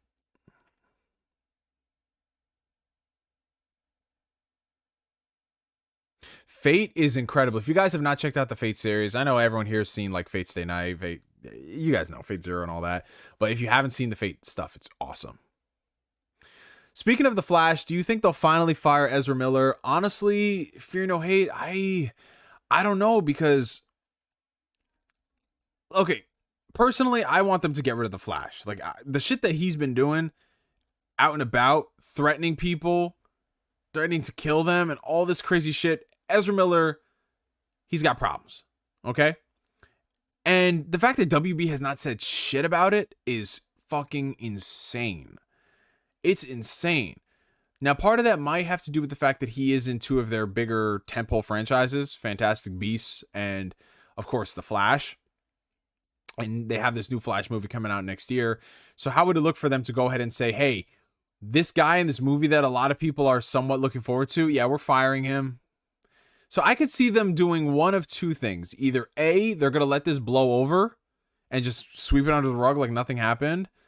Or they're just going to wait until the movie comes out. And then after that movie comes out, they're going to be like, yeah, we're no longer working with Ezra Miller. So they're going to try to make it so he's been quietly fired behind the scenes, but only after we've gotten all this bad publicity off of him, that's when we'll decide to no longer work with him and introduce like another Flash or some shit like that.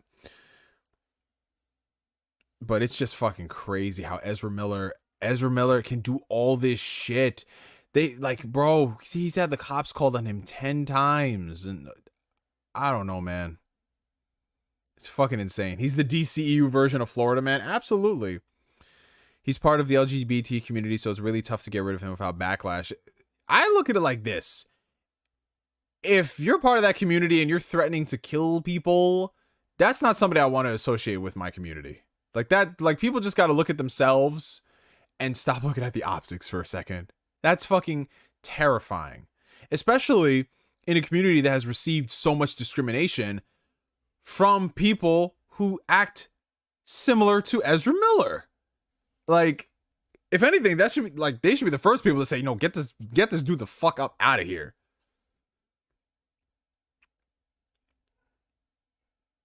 What are your thoughts on isekai manga, anime, and the tropes they have?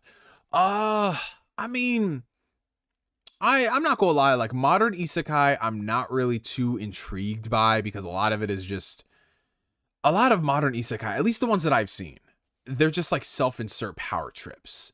They're just an opportunity for a regular Joe Schmo to get transported into a world where he's better than who he is, and he's just surrounded by beautiful women, sometimes well-endowed women. And to me, that kind of takes away the fun of an isekai. Like for me, I like isekais in traditional sense, where it's a character that gets transported to another world, another reality, another universe, and you have adventures there and character building and development. But if it's just like a power trip, it does nothing for me. So that's me personally. Bella says he's mental. There's special people and then there's special people. Yeah, he's definitely that.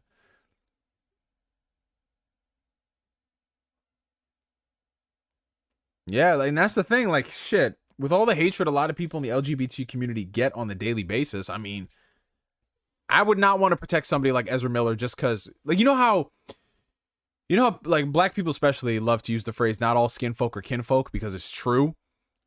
Ezra Miller is not somebody you need to be associating with. That's scary. That's terrifying. Thoughts on the new Kingdom Hearts games? Have they announced any new Kingdom Hearts games? I don't think they have. What's your favorite NHL team? I don't really watch hockey like that. I mean, growing up, I was like, not always, but if, the Rangers were playing, I'd watch a game, but I'm not like a big hockey stan. Bro. Yeah, Inuyasha is a really good isekai show.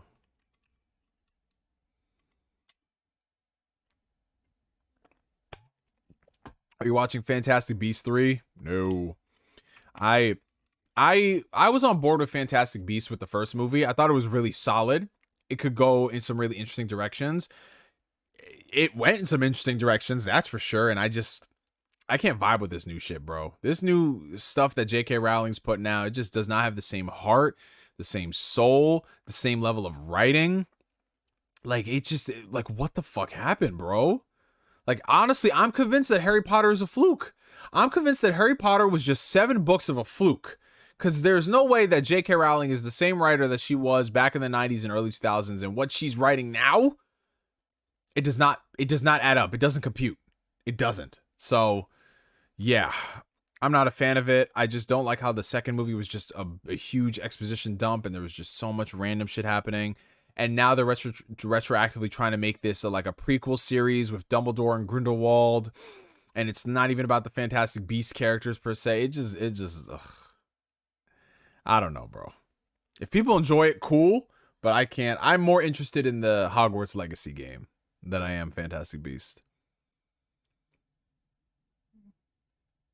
Bro, I'm telling you, Cade, she just got lucky for 7 books. 7 books in a row, she got lucky. And then she did this Fantastic Beast shit, which she wrote herself entirely. This is a J.K. Rowling production. It's like, fuck. Bro, what? I don't even know. Like, some people you just can't give power to. Like, I did not need to know that wizards shit and then they just, like, make the shit disappear. I didn't need to know that information. I did not need to know that information, man. Yeah, I'm like, when they announce a Kingdom Hearts 4, that's when I'll talk about it. Are you a Nets fan, or do you keep up with any New York basketball? I mean, I keep up with the Knicks, but I'm not a real big fan of like the New York teams. They just they're very sorry. Very sorry. Like Nets. The thing about the fucking Nets is that every year they draft some good players, and every year you think they're doing something, then every year it's a fucking disappointment. That's what it comes to come to terms of like New York teams. It's like, yeah, we get better and then we fuck it up. Then we get better and then we fuck it up. It's like New York sports teams. It's kind of like dealing with Ash Ketchum. You know, eventually you're hoping that one day they'd go all the way, and they don't. And then maybe 20 years later they will. But at that point, who cares? I'm like the only person in New York who will really say that shit, though. I'm excited for that Hogwarts Legacy game, man.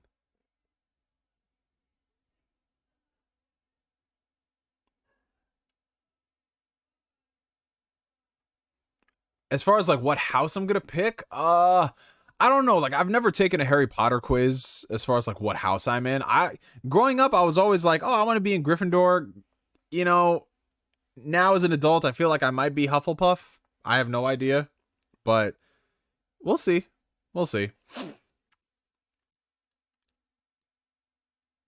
I like all the houses, man. Ravenclaw all day. Smash or pass? Tifa, Pyra, Mithra. Smash Tifa, obviously. Smash Mithra, and then pass on Pyra. Oh, everyone's going for Ravenclaw. Wow, okay. You got some smarty pants in here.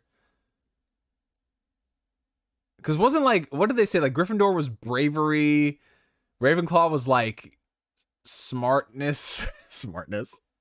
Slytherin was like something. I don't know.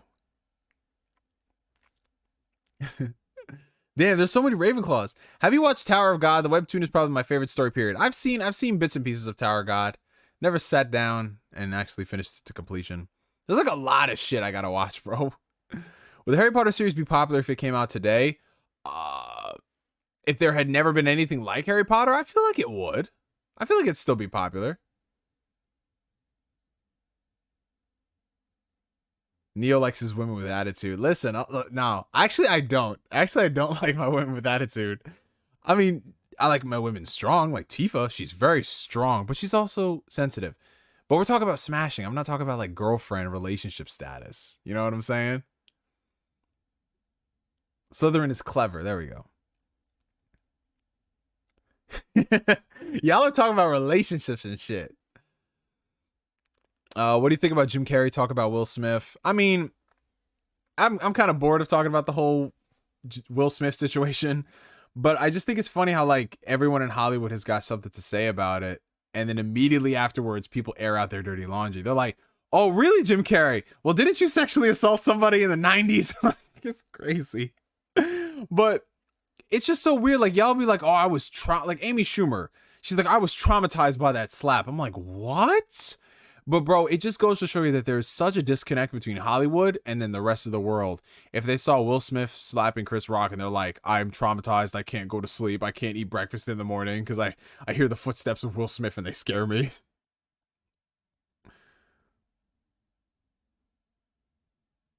It's just so weird.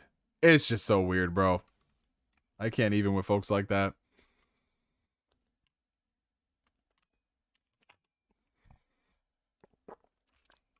Bro, the fact that Amy Schumer has a career and she's made it this far, I've never heard anyone say, I want to go to an Amy Schumer show. Like, the only thing that Amy Schumer has done that is even remotely watchable from somebody who I know in my personal life was my sister. She watched that show Girls, and she was like, I just watched the show because it was chaos. I'm like, okay. But like, I don't know anyone who's like sitting there, like, you don't see anybody quoting Amy Schumer jokes. Well, obviously they do quote Amy Schumer jokes. They're the jokes that she stole from other people. But yeah, they're being so overdramatic. I mean, Hollywood, everybody's performative. You have to be performative. But sometimes you could just be like Daniel Radcliffe and you're just like, I don't care. Like, stop asking me about this shit. It's not my place. Yeah, they're airing out a lot of people, bro. They are airing out a lot of people. Like Zoe Kravitz. They got her with the quickness, bro. Oh my god. Shit was crazy, man. Shit was crazy. What Vita game should I totally legally purchase? So if you don't have, well, obviously I assume you're legally purchasing it, but if you don't have a PC, Persona 4 Golden obviously is at the top of the list. I mean, that's the thing about the Vita. Like, a lot of the Vita's best games have been ported to other systems, or they were, you know, ports on the Vita. So they exist everywhere. Killzone Mercenary was like a fun little game. It's actually one of the Vita's best games. Same thing with Uncharted Golden Abyss. That was cool. Tearaway you can get on PS4. Soul Sacrifice is a nice little Monster Hunter-like game. Like, you know, the period of time where like everyone was trying to make a Monster Hunter clone. Soul Sacrifice and Soul Sacrifice Delta were cool. I know somebody who could sell me a Vita, and I've never played any Vita games. Still worth buying? Well, if you want to play the Vita library and there's a couple things that you're interested in, absolutely. And it's also a nice little indie machine, bro. There's like a lot of games you can play on there. A lot of PSP games, a lot of PS1 games.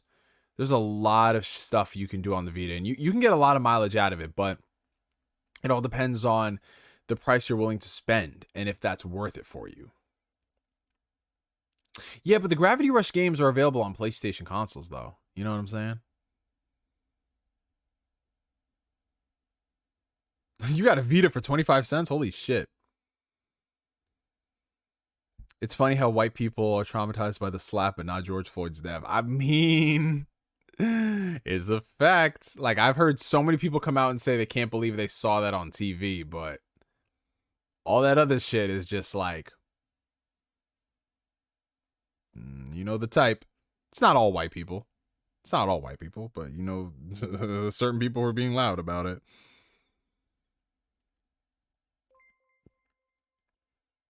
Oh, we got a $9.99 super chat coming in from the homie John McKinney. What's going on, my guy?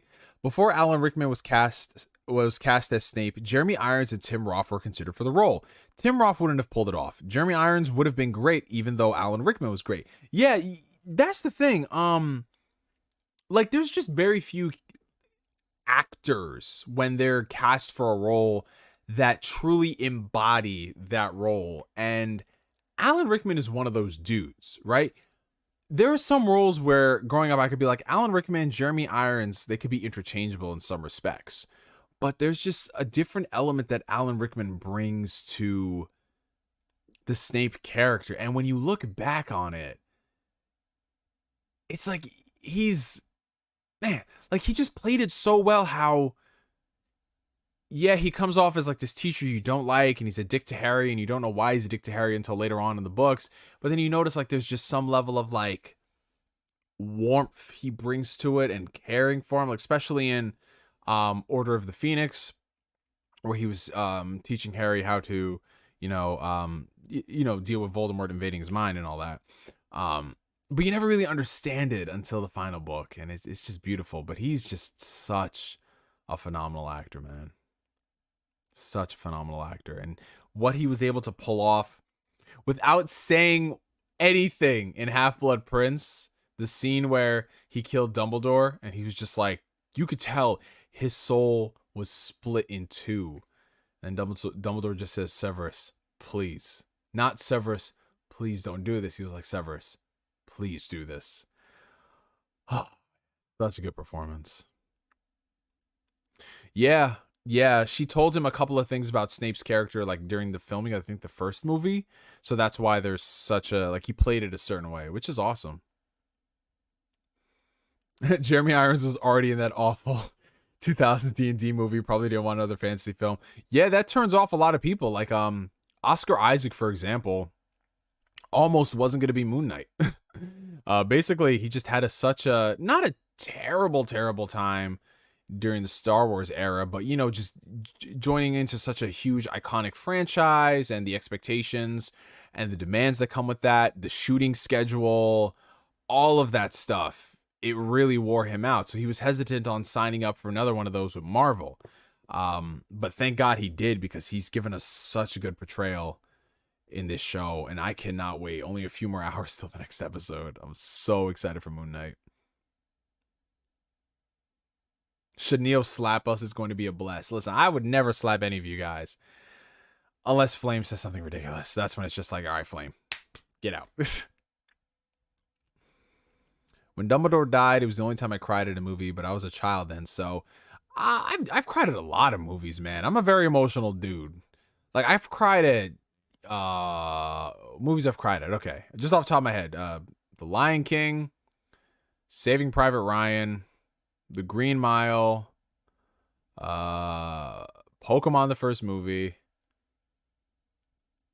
Harry Potter, and The Deathly Hallows Part 2, Grave of the Fireflies,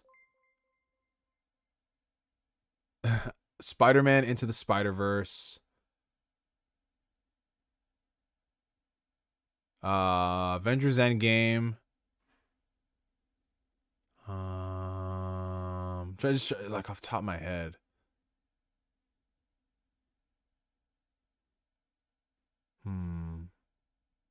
I know there's a couple of other ones.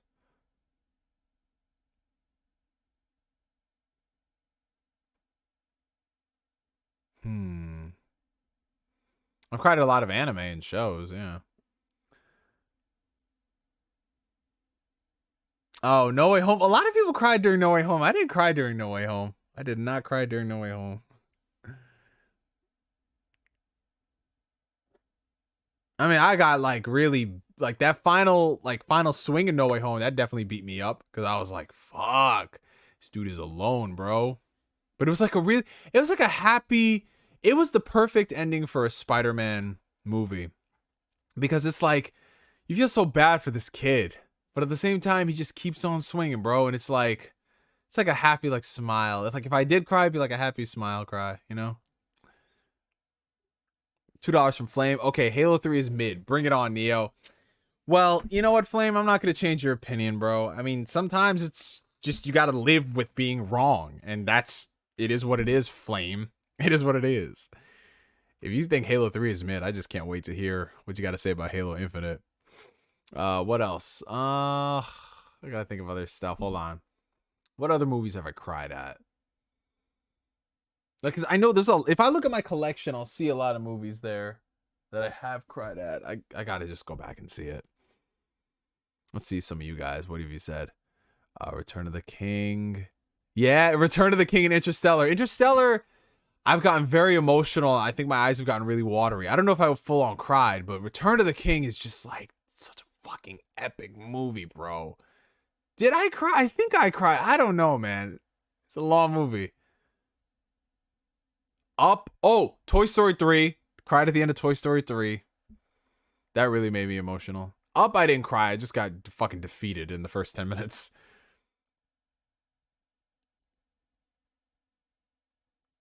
Oh, man. Yeah, Grave of the Fireflies fucked me up 6 ways from Sunday. My friend was crying. Dude, yeah. Oh, yeah. If you saw like Toby and Andrew show up, absolutely, man.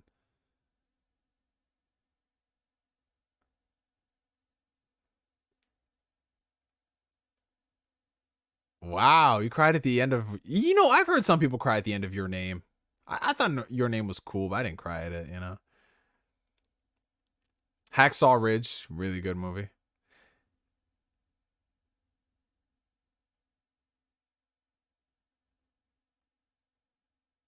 Dude, I might have to go back and rewatch Lord of the Rings, man. Like, fuck.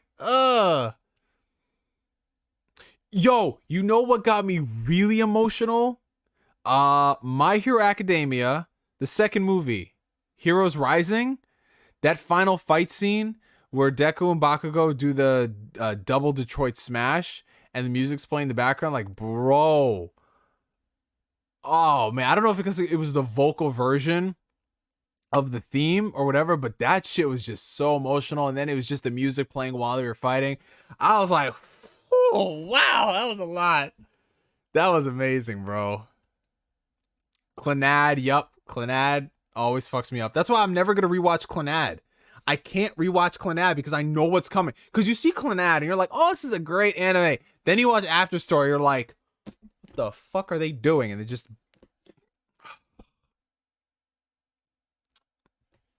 I've cried at Yu Yu Hakusho, cried at Fruits Basket, I've cried at Naruto. Cried at Dragon Ball.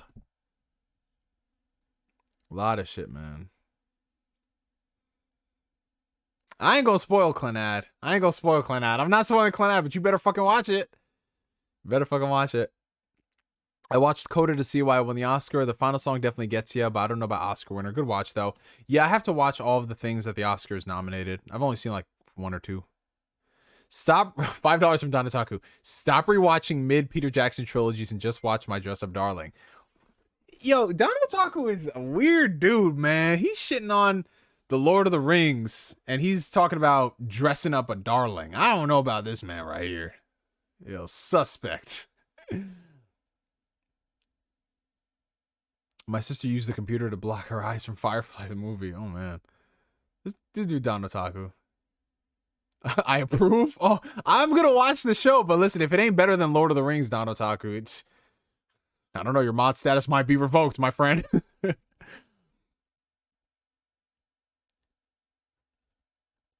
Angel Beats took me by surprise. I'm not going to spoil it because it's a quick watch, but Angel Beats took me by surprise. I did not expect that series because it starts one way, then it goes somewhere else, and you're like, what the fuck? Lord of the Rings is top tier cinema. My guy Bob Ross, absolutely it is. And I got that 4K set. I can't wait to bust that open, man. Cause I'm about to dive in. I also dislike Lord of the Rings. Wow. You about to join Don Otaku in the block party, HD Boom Bop. No Lord of the Rings slander. Toradora was emotional. Very emotional. I didn't cry, but it was very emotional. I love Toradora. I just rewatched it last year. Such a good show. What other shit have I cried at?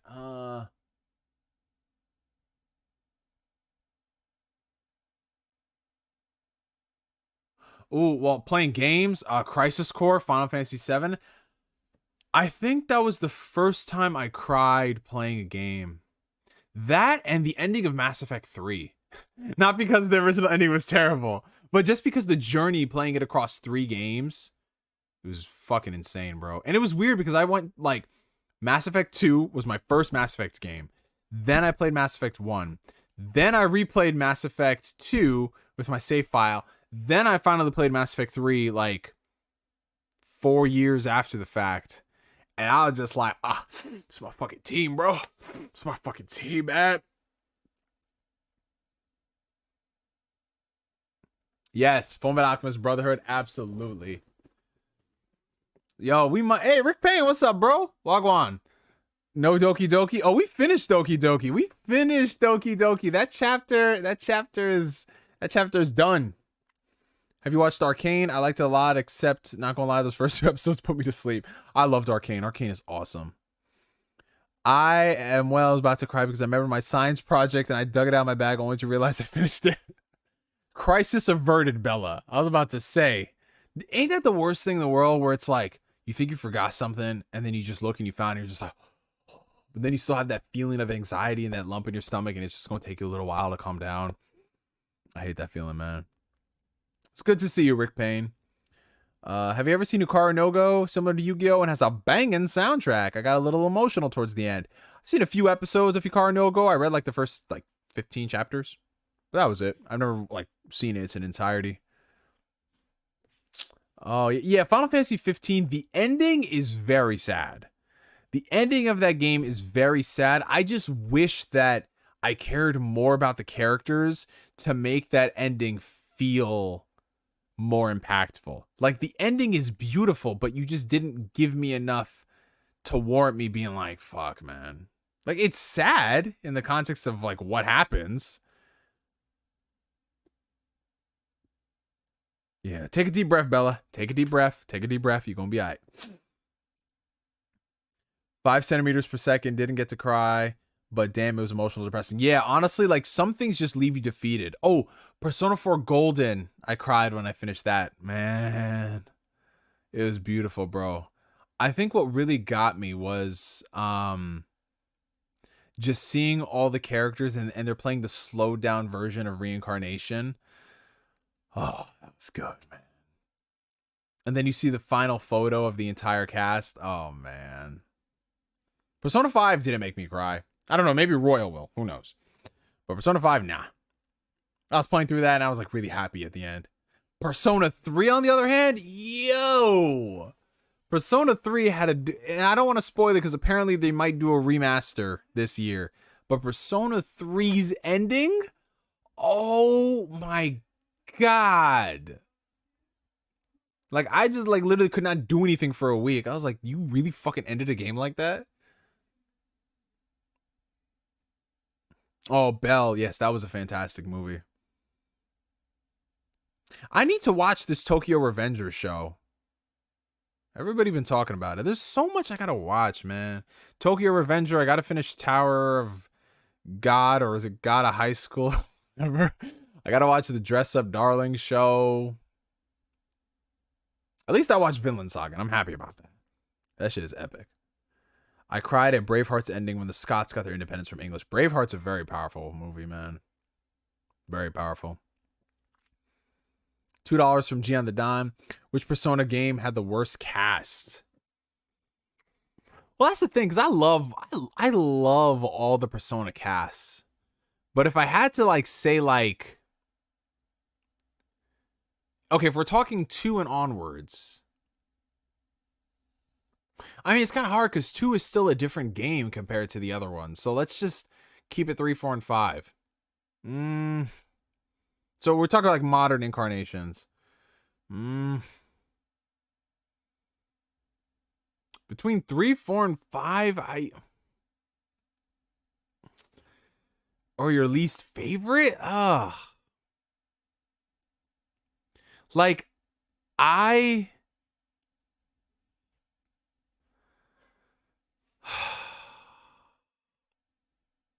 like, best all-around cast, I really enjoyed Persona 4. I think Persona 4 had the best all-around cast.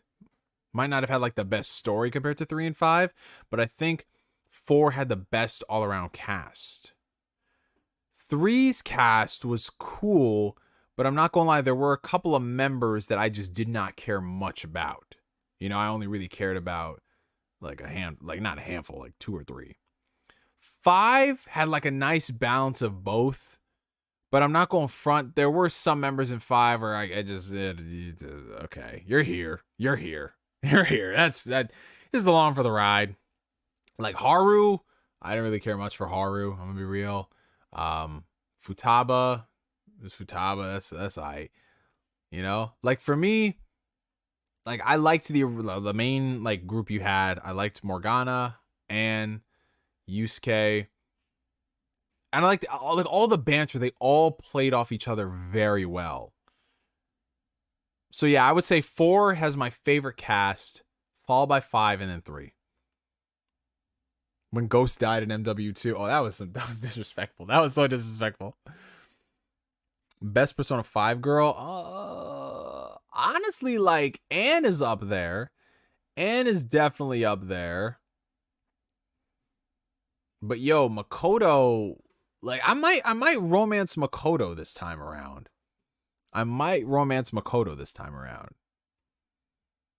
Haru slander, shaking my head. It's not Haru slander. It's just I don't care about Haru. It's like she's there, you know?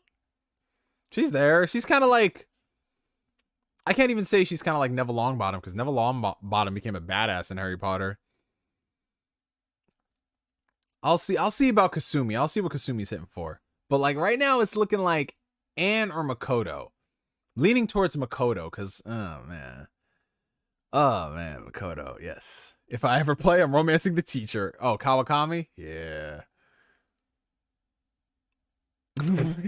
Corey Griffin was like, Makoto got that cake. Hey, yo. That's a fact. That's a fact, man. And it's too predictable, but sometimes you just want people who's just like, this is who they are. You know what I'm saying?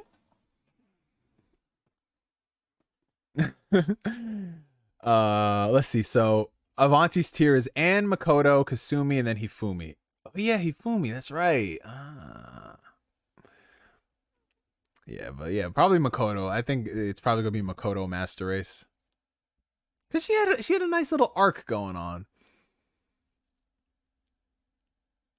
That's why Royal exists, to give Haru screen time. Oh, we'll see, man. We'll see what her screen time is. Yeah, I know. Yeah, I did remember hearing about Hifumi potentially being a phantom thief, and then they cut that shit. The doctor in Persona 5 can get it also. Oh, fact, man.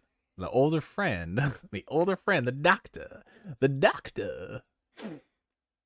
Man, I just want to go play Persona 5. So I went from wanting to play Persona. Now I went from Lord of the Rings to now I want to play Persona.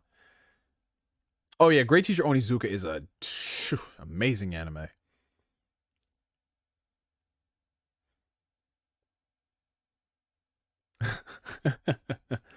Yeah, her original. I did like her original voice actor. They changed it in Royal.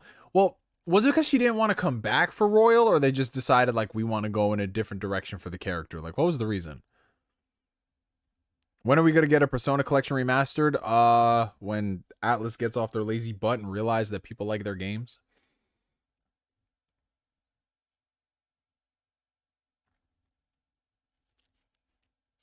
It's too bad Kanashiro was basically an obstacle because he really had no connection to Makoto. Yeah, he was just kind of there. But she still did have such a badass awakening scene. I loved her awakening scene. I think it's my favorite in the game. Oh, she moved to Hawaii? Oh, okay. Okay, I got you. Yo. This is wild. This is just turned into a fucking Persona stream. I fucking love it. I love it. I live for this shit. What are some games you'd love to play again for the first time? Oh man. Uncharted 2. I would definitely love to replay that. Halo 3. Zelda Ocarina of Time. Golden Sun. The Last of Us Part 2. Let's see what else.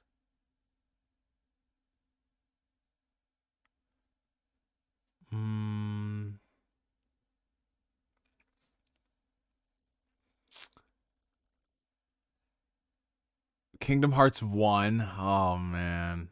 That would take me back. Kingdom Hearts 1.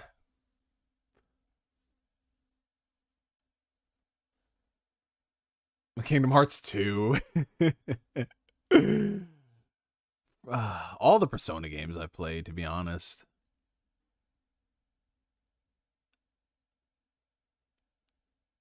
Oh, Sleeping Dogs. You know, I've been tempted to replay Sleeping Dogs because it's on sale for like $5 all the time, and it was just a fun fucking open world game, bro.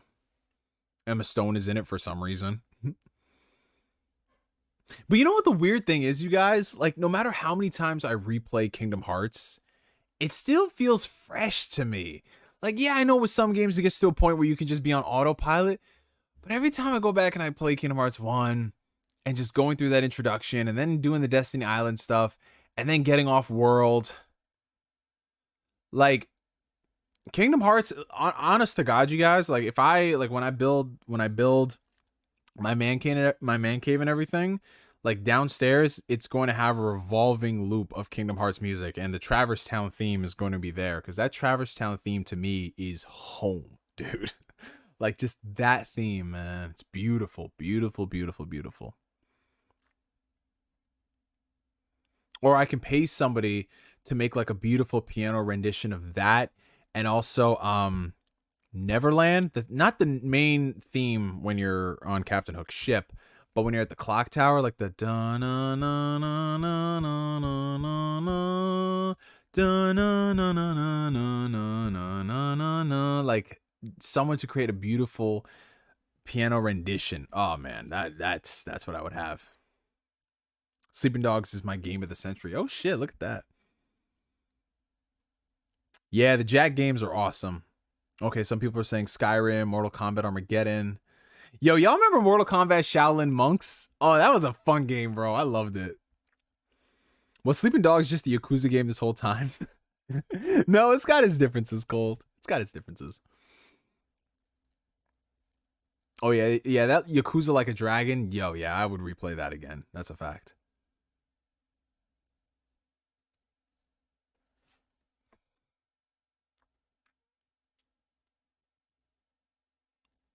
Remaster Shaolin Monks, you cowards.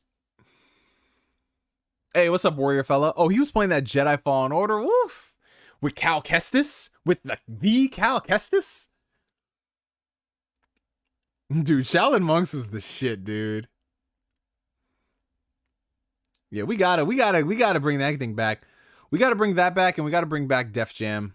But I don't trust Def Jam anymore. They gassed us up, saying when we hit 1 million likes, we'll announce something. I'm like, you fuckers, how dare you? Okay, Core Gryffindor, you drive safely, my friend. Thank you for coming through the stream. We're actually gonna wrap it up in a few minutes. I'm going for 2 hours.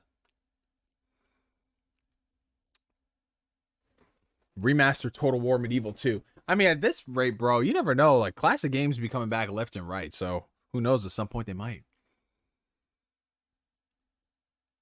Now we ain't bringing back that. We bringing back Fight for New York.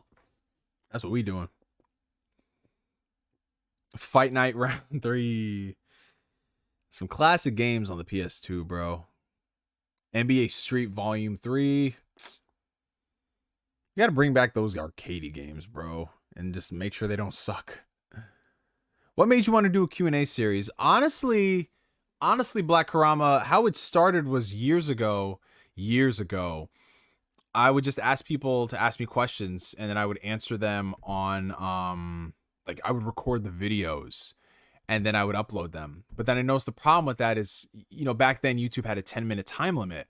So there was only a matter of questions that I could do within reason. So sometimes those Q&As would be like 4 or 5 parts just because they were 10 minutes long, and I was answering all those questions. And then with the advent of like live streams, it transitioned into just me having it be like a live stream Q&A where you guys just ask questions and I answer them. So yeah, that's what it is. It's a nice way to keep in touch with you guys so we can talk about some stuff. We can have some fun. That's the basic answer behind it.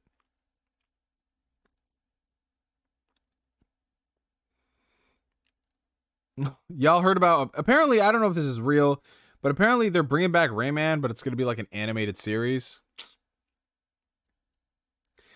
Ubisoft just does not know what they want to do with him. What was the best time watching Toonami back in the day for you? Oh, for me, David, best time watching Toonami was, honestly, I believe it was like from 5 to 6 o'clock or 5 to 6:30, because you would have Dragon Ball and Dragon Ball Z back to back. Then you would have Yu Yu Hakusho. And then occasionally you have like Tenchi Muyo airing. Like, I used to love that. Like, my fondest memories of Toonami was ironically in the winter time and in the summertime, because in the winter time, get out from school at 3 o'clock, get back home at 3:30, finish my homework, watch Toonami, whether it started at 4 or 5, depending on the years, and the sun would already be setting, so it would be like dark outside, and I would be like cozy in my bed or on the couch and just watching fucking Toonami, bro. And then I loved it in the summertime because one particular summer, I think this was the summer that Dragon Ball Z was ending for the first time in the States. I remember watching it. It was like a beautiful summer day outside and the sun was shining, and it's the final episode of Dragon Ball Z. And I'll never forget, like, when the show ended, I just went outside and I was like, wow. Without even knowing it, like, that was the first end of an era for me. Without even knowing it, bro. That was like the first time where I was like, wow, I just completed something, man. It's crazy. Shit, that brings me back, bro. Holy fuck. But yeah, there's a lot of other good memories, like obviously watching stuff like, you know, Outlaw Star, watching things like Rurouni Kenshin. But like, to me, like, my fondest memories were just like man, oh my god. And then what was it? Adult Swim was also fun because you could see a lot of the stuff that they couldn't put on Toonami. And that was eye-opening.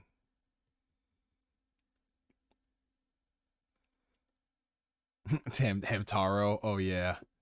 Jackie Chan Adventures. Oh, something else I remember. What I used to do, I think it was either middle school. Yeah, it was definitely middle school. In middle school, I would sometimes my body would just wake me up at 6 a.m. in the morning for whatever reason, even though I didn't have to be up until 7. Okay, so middle school, my middle school was weird, you guys. My middle school started at 8:40 a.m. and we ended at 2:40 p.m. So we were really in school for only like 6 hours, which I was not complaining. It was fucking awesome. But for whatever reason, I think it was like 8th grade. I was always wake up like at 6 a.m.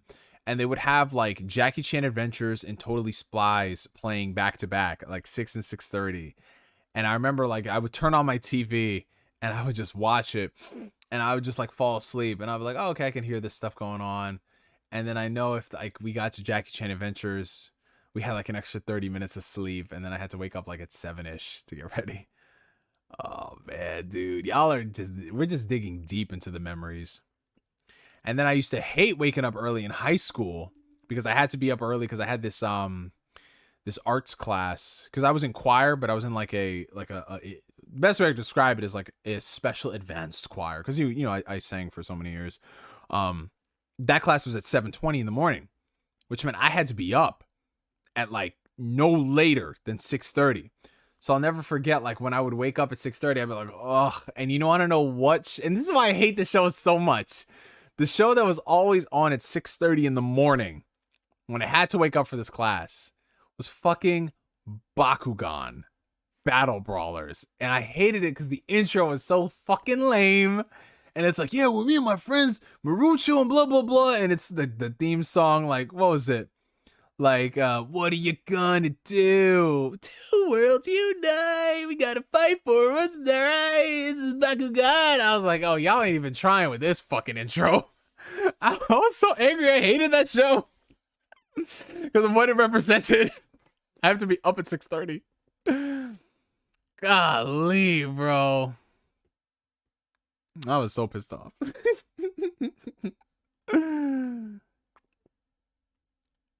Oh god, Liberty Kids. Yeah, we skipped all the educational shows, bro. We did not watch any of that shit. I remember one time I watched this show called Anne of Green Gables for you know what the worst thing was? When you would stay home sick from school and then you notice that they don't ever play the good cartoons when you're home sick from school. Like all the cool shit plays after you get off school and you're just like, man, this fucking sucks. What am I watching? Nowadays, if kids stay home sick from school, they got everything. But back in the day, bro, we got the worst shit. Dude, every single person has woken up to the George Lopez intro at some point in their life. At 3 a.m. in the morning, you just wake up to bum, bum, bum, bum, bum, bum. Dude, the low rider. Oh, man. The low rider is a little higher. What's up, Alan V? Oh, yeah, Transformers Beast Wars was the shit. Oh, God, this is fucking memories right here, you guys. Fucking memories. That George Lopez shit was pretty funny. PBS Kids was boring to me as a kid. Well, PBS Kids, I mean, they had Arthur. I loved watching Arthur. Arthur was my shit growing up. I loved Arthur. Dragon Tales was okay. What else did they have on there? Maya and Miguel? Was that PBS? I don't know. But Arthur was my shit, bro. And then Saturday mornings? Oh, man. Saturday mornings, 4Kids, the Fox Box, everything, bro. We would be switching channels left and right. Be watching Yu-Gi-Oh! When it aired, Pokemon. Cyber Chase was good. Cyber Chase was good. Adventures in Cyber Chase. We're on the case. Do you guys remember? I think it was like their first ever 2-parter episode they did when I can't believe I remember this. Wow. The 2-parter episode they did where hacker scammed them into getting the encryptor chip, and he basically like I think he put a virus in it and it didn't cure motherboard, but it made him like the supreme ruler or whatever. Bro, that shit was wild. I was wild. Hey, hustle and motivate with the 199 super chat. What's good, y'all? What's up, my G? Hope all's well with you, bro. Thank you for the support. Magic School Bus. Dude, Magic School Bus. Miss Frizzle was definitely on the juice. She was just over there benching 405 like it was nothing, bro. The Backyardigans? I didn't really watch the Backyardigans. That was after my time. The Backyardigans. Dude, for me, Power Rangers Time Force, that was my shit growing up.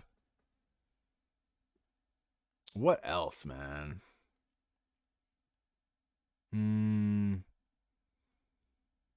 Magoozy. Y'all remember Magoozy?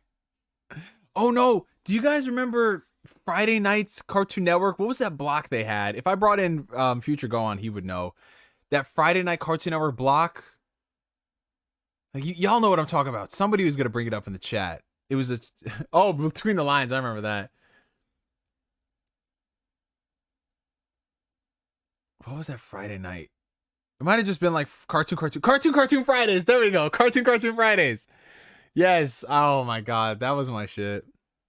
Oh, did you guys ever watch that show? I think it was on PBS. It was called Zoom. It was basically, it's like another one of those like informational shows for kids. I liked watching Zoom because every now and then they would have cooking episodes where they would cook like these really cool treats, and I was like, oh, this is dope.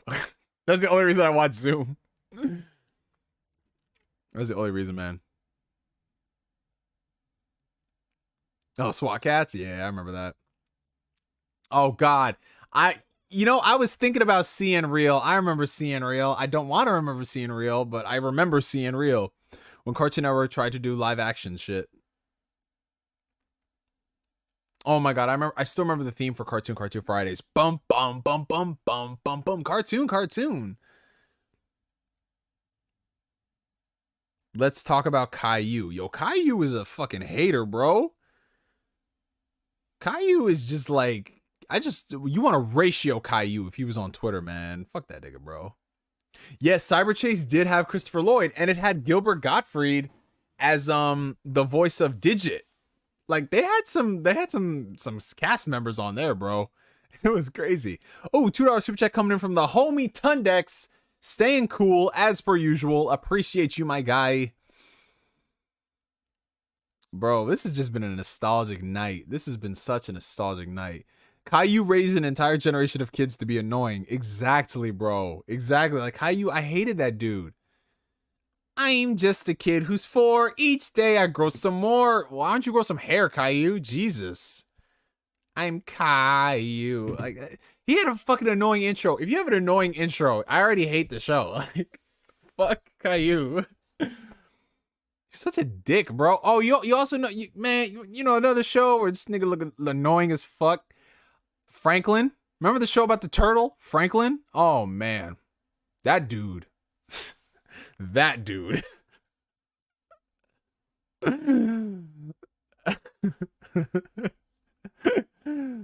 Cyberchase is still doing new episodes? No fucking way. That's crazy.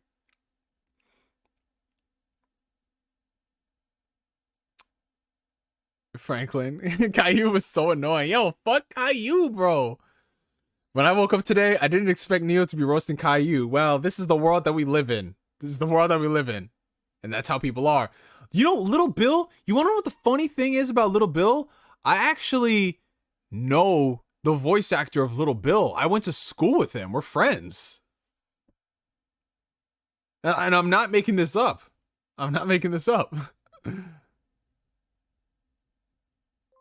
We used to have freaking play dates together, and he would go and record Little Bill on the weekends. $5 super chat from Don Otaku. Bro, them Boomerang music videos used to be so fire. We got a gorilla for sale. My gorilla for sale. Dude, Cartoon Network had some bomb-ass commercials during the early 2000s. So much cool stuff. Yeah, it's a small fucking world, man. It's a small world. Caillou deserves to be bullied. Yes, he does. What was that one funny Caillou video that was circulating a few years ago? I gotta find it. That shit was funny, though. Oh, yeah. Cartoons. Ah, Real Monsters. I remember that. Ah, Real Monsters, Cat Dog, The Angry Beavers. Good times. Rocco's Modern Life. Do you guys remember Class of 3000? Oh, man. That show, I didn't really like it when I first watched it. But then I like a few years after the fact, I went back and rewatched it. It has some good music, bro. We going down.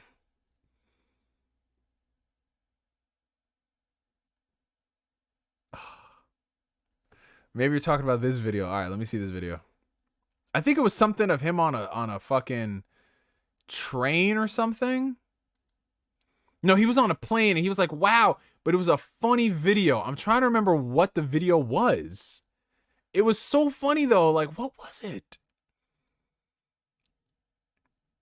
Oh yeah, that Halo cookbook is fire, bro. Yo, Class of 3000 was lit, bro. Peppa Pig is a worthy successor to our old school cartoon shows. Hey Sterling, what's up, bro? Oh shit, Sterling is everybody. It's Sterling's birthday tomorrow. So let's wish him a happy birthday. He's turning 30 years old. Holy shit. That's fucking awesome, man. Happy birthday to you. Rugrats is top tier. Rugrats is top tier. $5 from Don Otaku. Nickelodeon, Cartoon Network, Disney Channel 4 Kids, or WB Kids. Which one had the best output over the good years? So I can't really count a lot of the stuff that was like on 4 Kids or WB Kids because a lot of the memories I have are like anime, so it's not necessarily their content programming. So if we're talking original content, we're gonna get Disney Channel the fuck up out of there because most of the shit I didn't care about. So now we're Nickelodeon and Cartoon Network. That's fucking tough because Nickelodeon has shit like Rugrats, Hey Arnold, Angry Beavers, As Told by Ginger. They have so much shit. SpongeBob. Cartoon Network had Ed and Eddie, Courage the Cowardly Dog. Oh man, this is tough. I don't know, man. I might have to lean. I might have to go towards Nickelodeon, maybe. But Ed and Eddie is a little good though, boy. I don't know. That's tough, bro. That's fucking tough, bro. That is fucking tough. That is fucking tough. Yeah, and Johnny Bravo too. That's just, oh my god.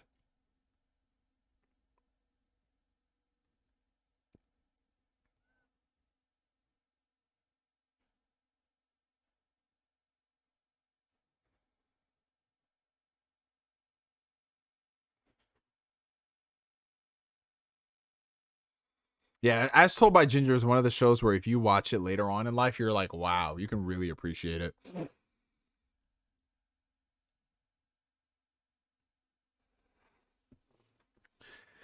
Oh, man. Oof. But I just noticed we hit 9 o'clock, you guys, which means we've been streaming for 2.5 hours. That is our cutoff point for the night, my friends. I want to thank everybody for coming through to another fantastic Ask Neo.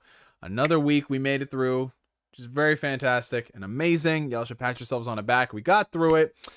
Before we go, again, if you guys have enjoyed the stream, make sure you hit that like button. Helps out the channel tremendously. And check out the links in the video description. You know, give your boy a follow on Twitter. That's where I have my fun. I frolic.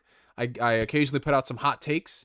Or in some cases, my takes are mayo-infused takes, according to people in this chat. I don't know. But before we go, we have to do something that it's been a custom on all of our streams. We've got to do a hydration check. Now, for those who are tuning in for the first time and don't know what a hydration check is, hydration check is my way of making sure that y'all stay hydrated because we can't be out here, you know, playing these games, you know, being on these streams and not getting some H2O because H2O is very important. It's important for your hair, your skin, your nails, all that stuff. So by the power of Grayskull, on the count of 3, we're just going to chug some water, right? So 1, 2, 3, hydration.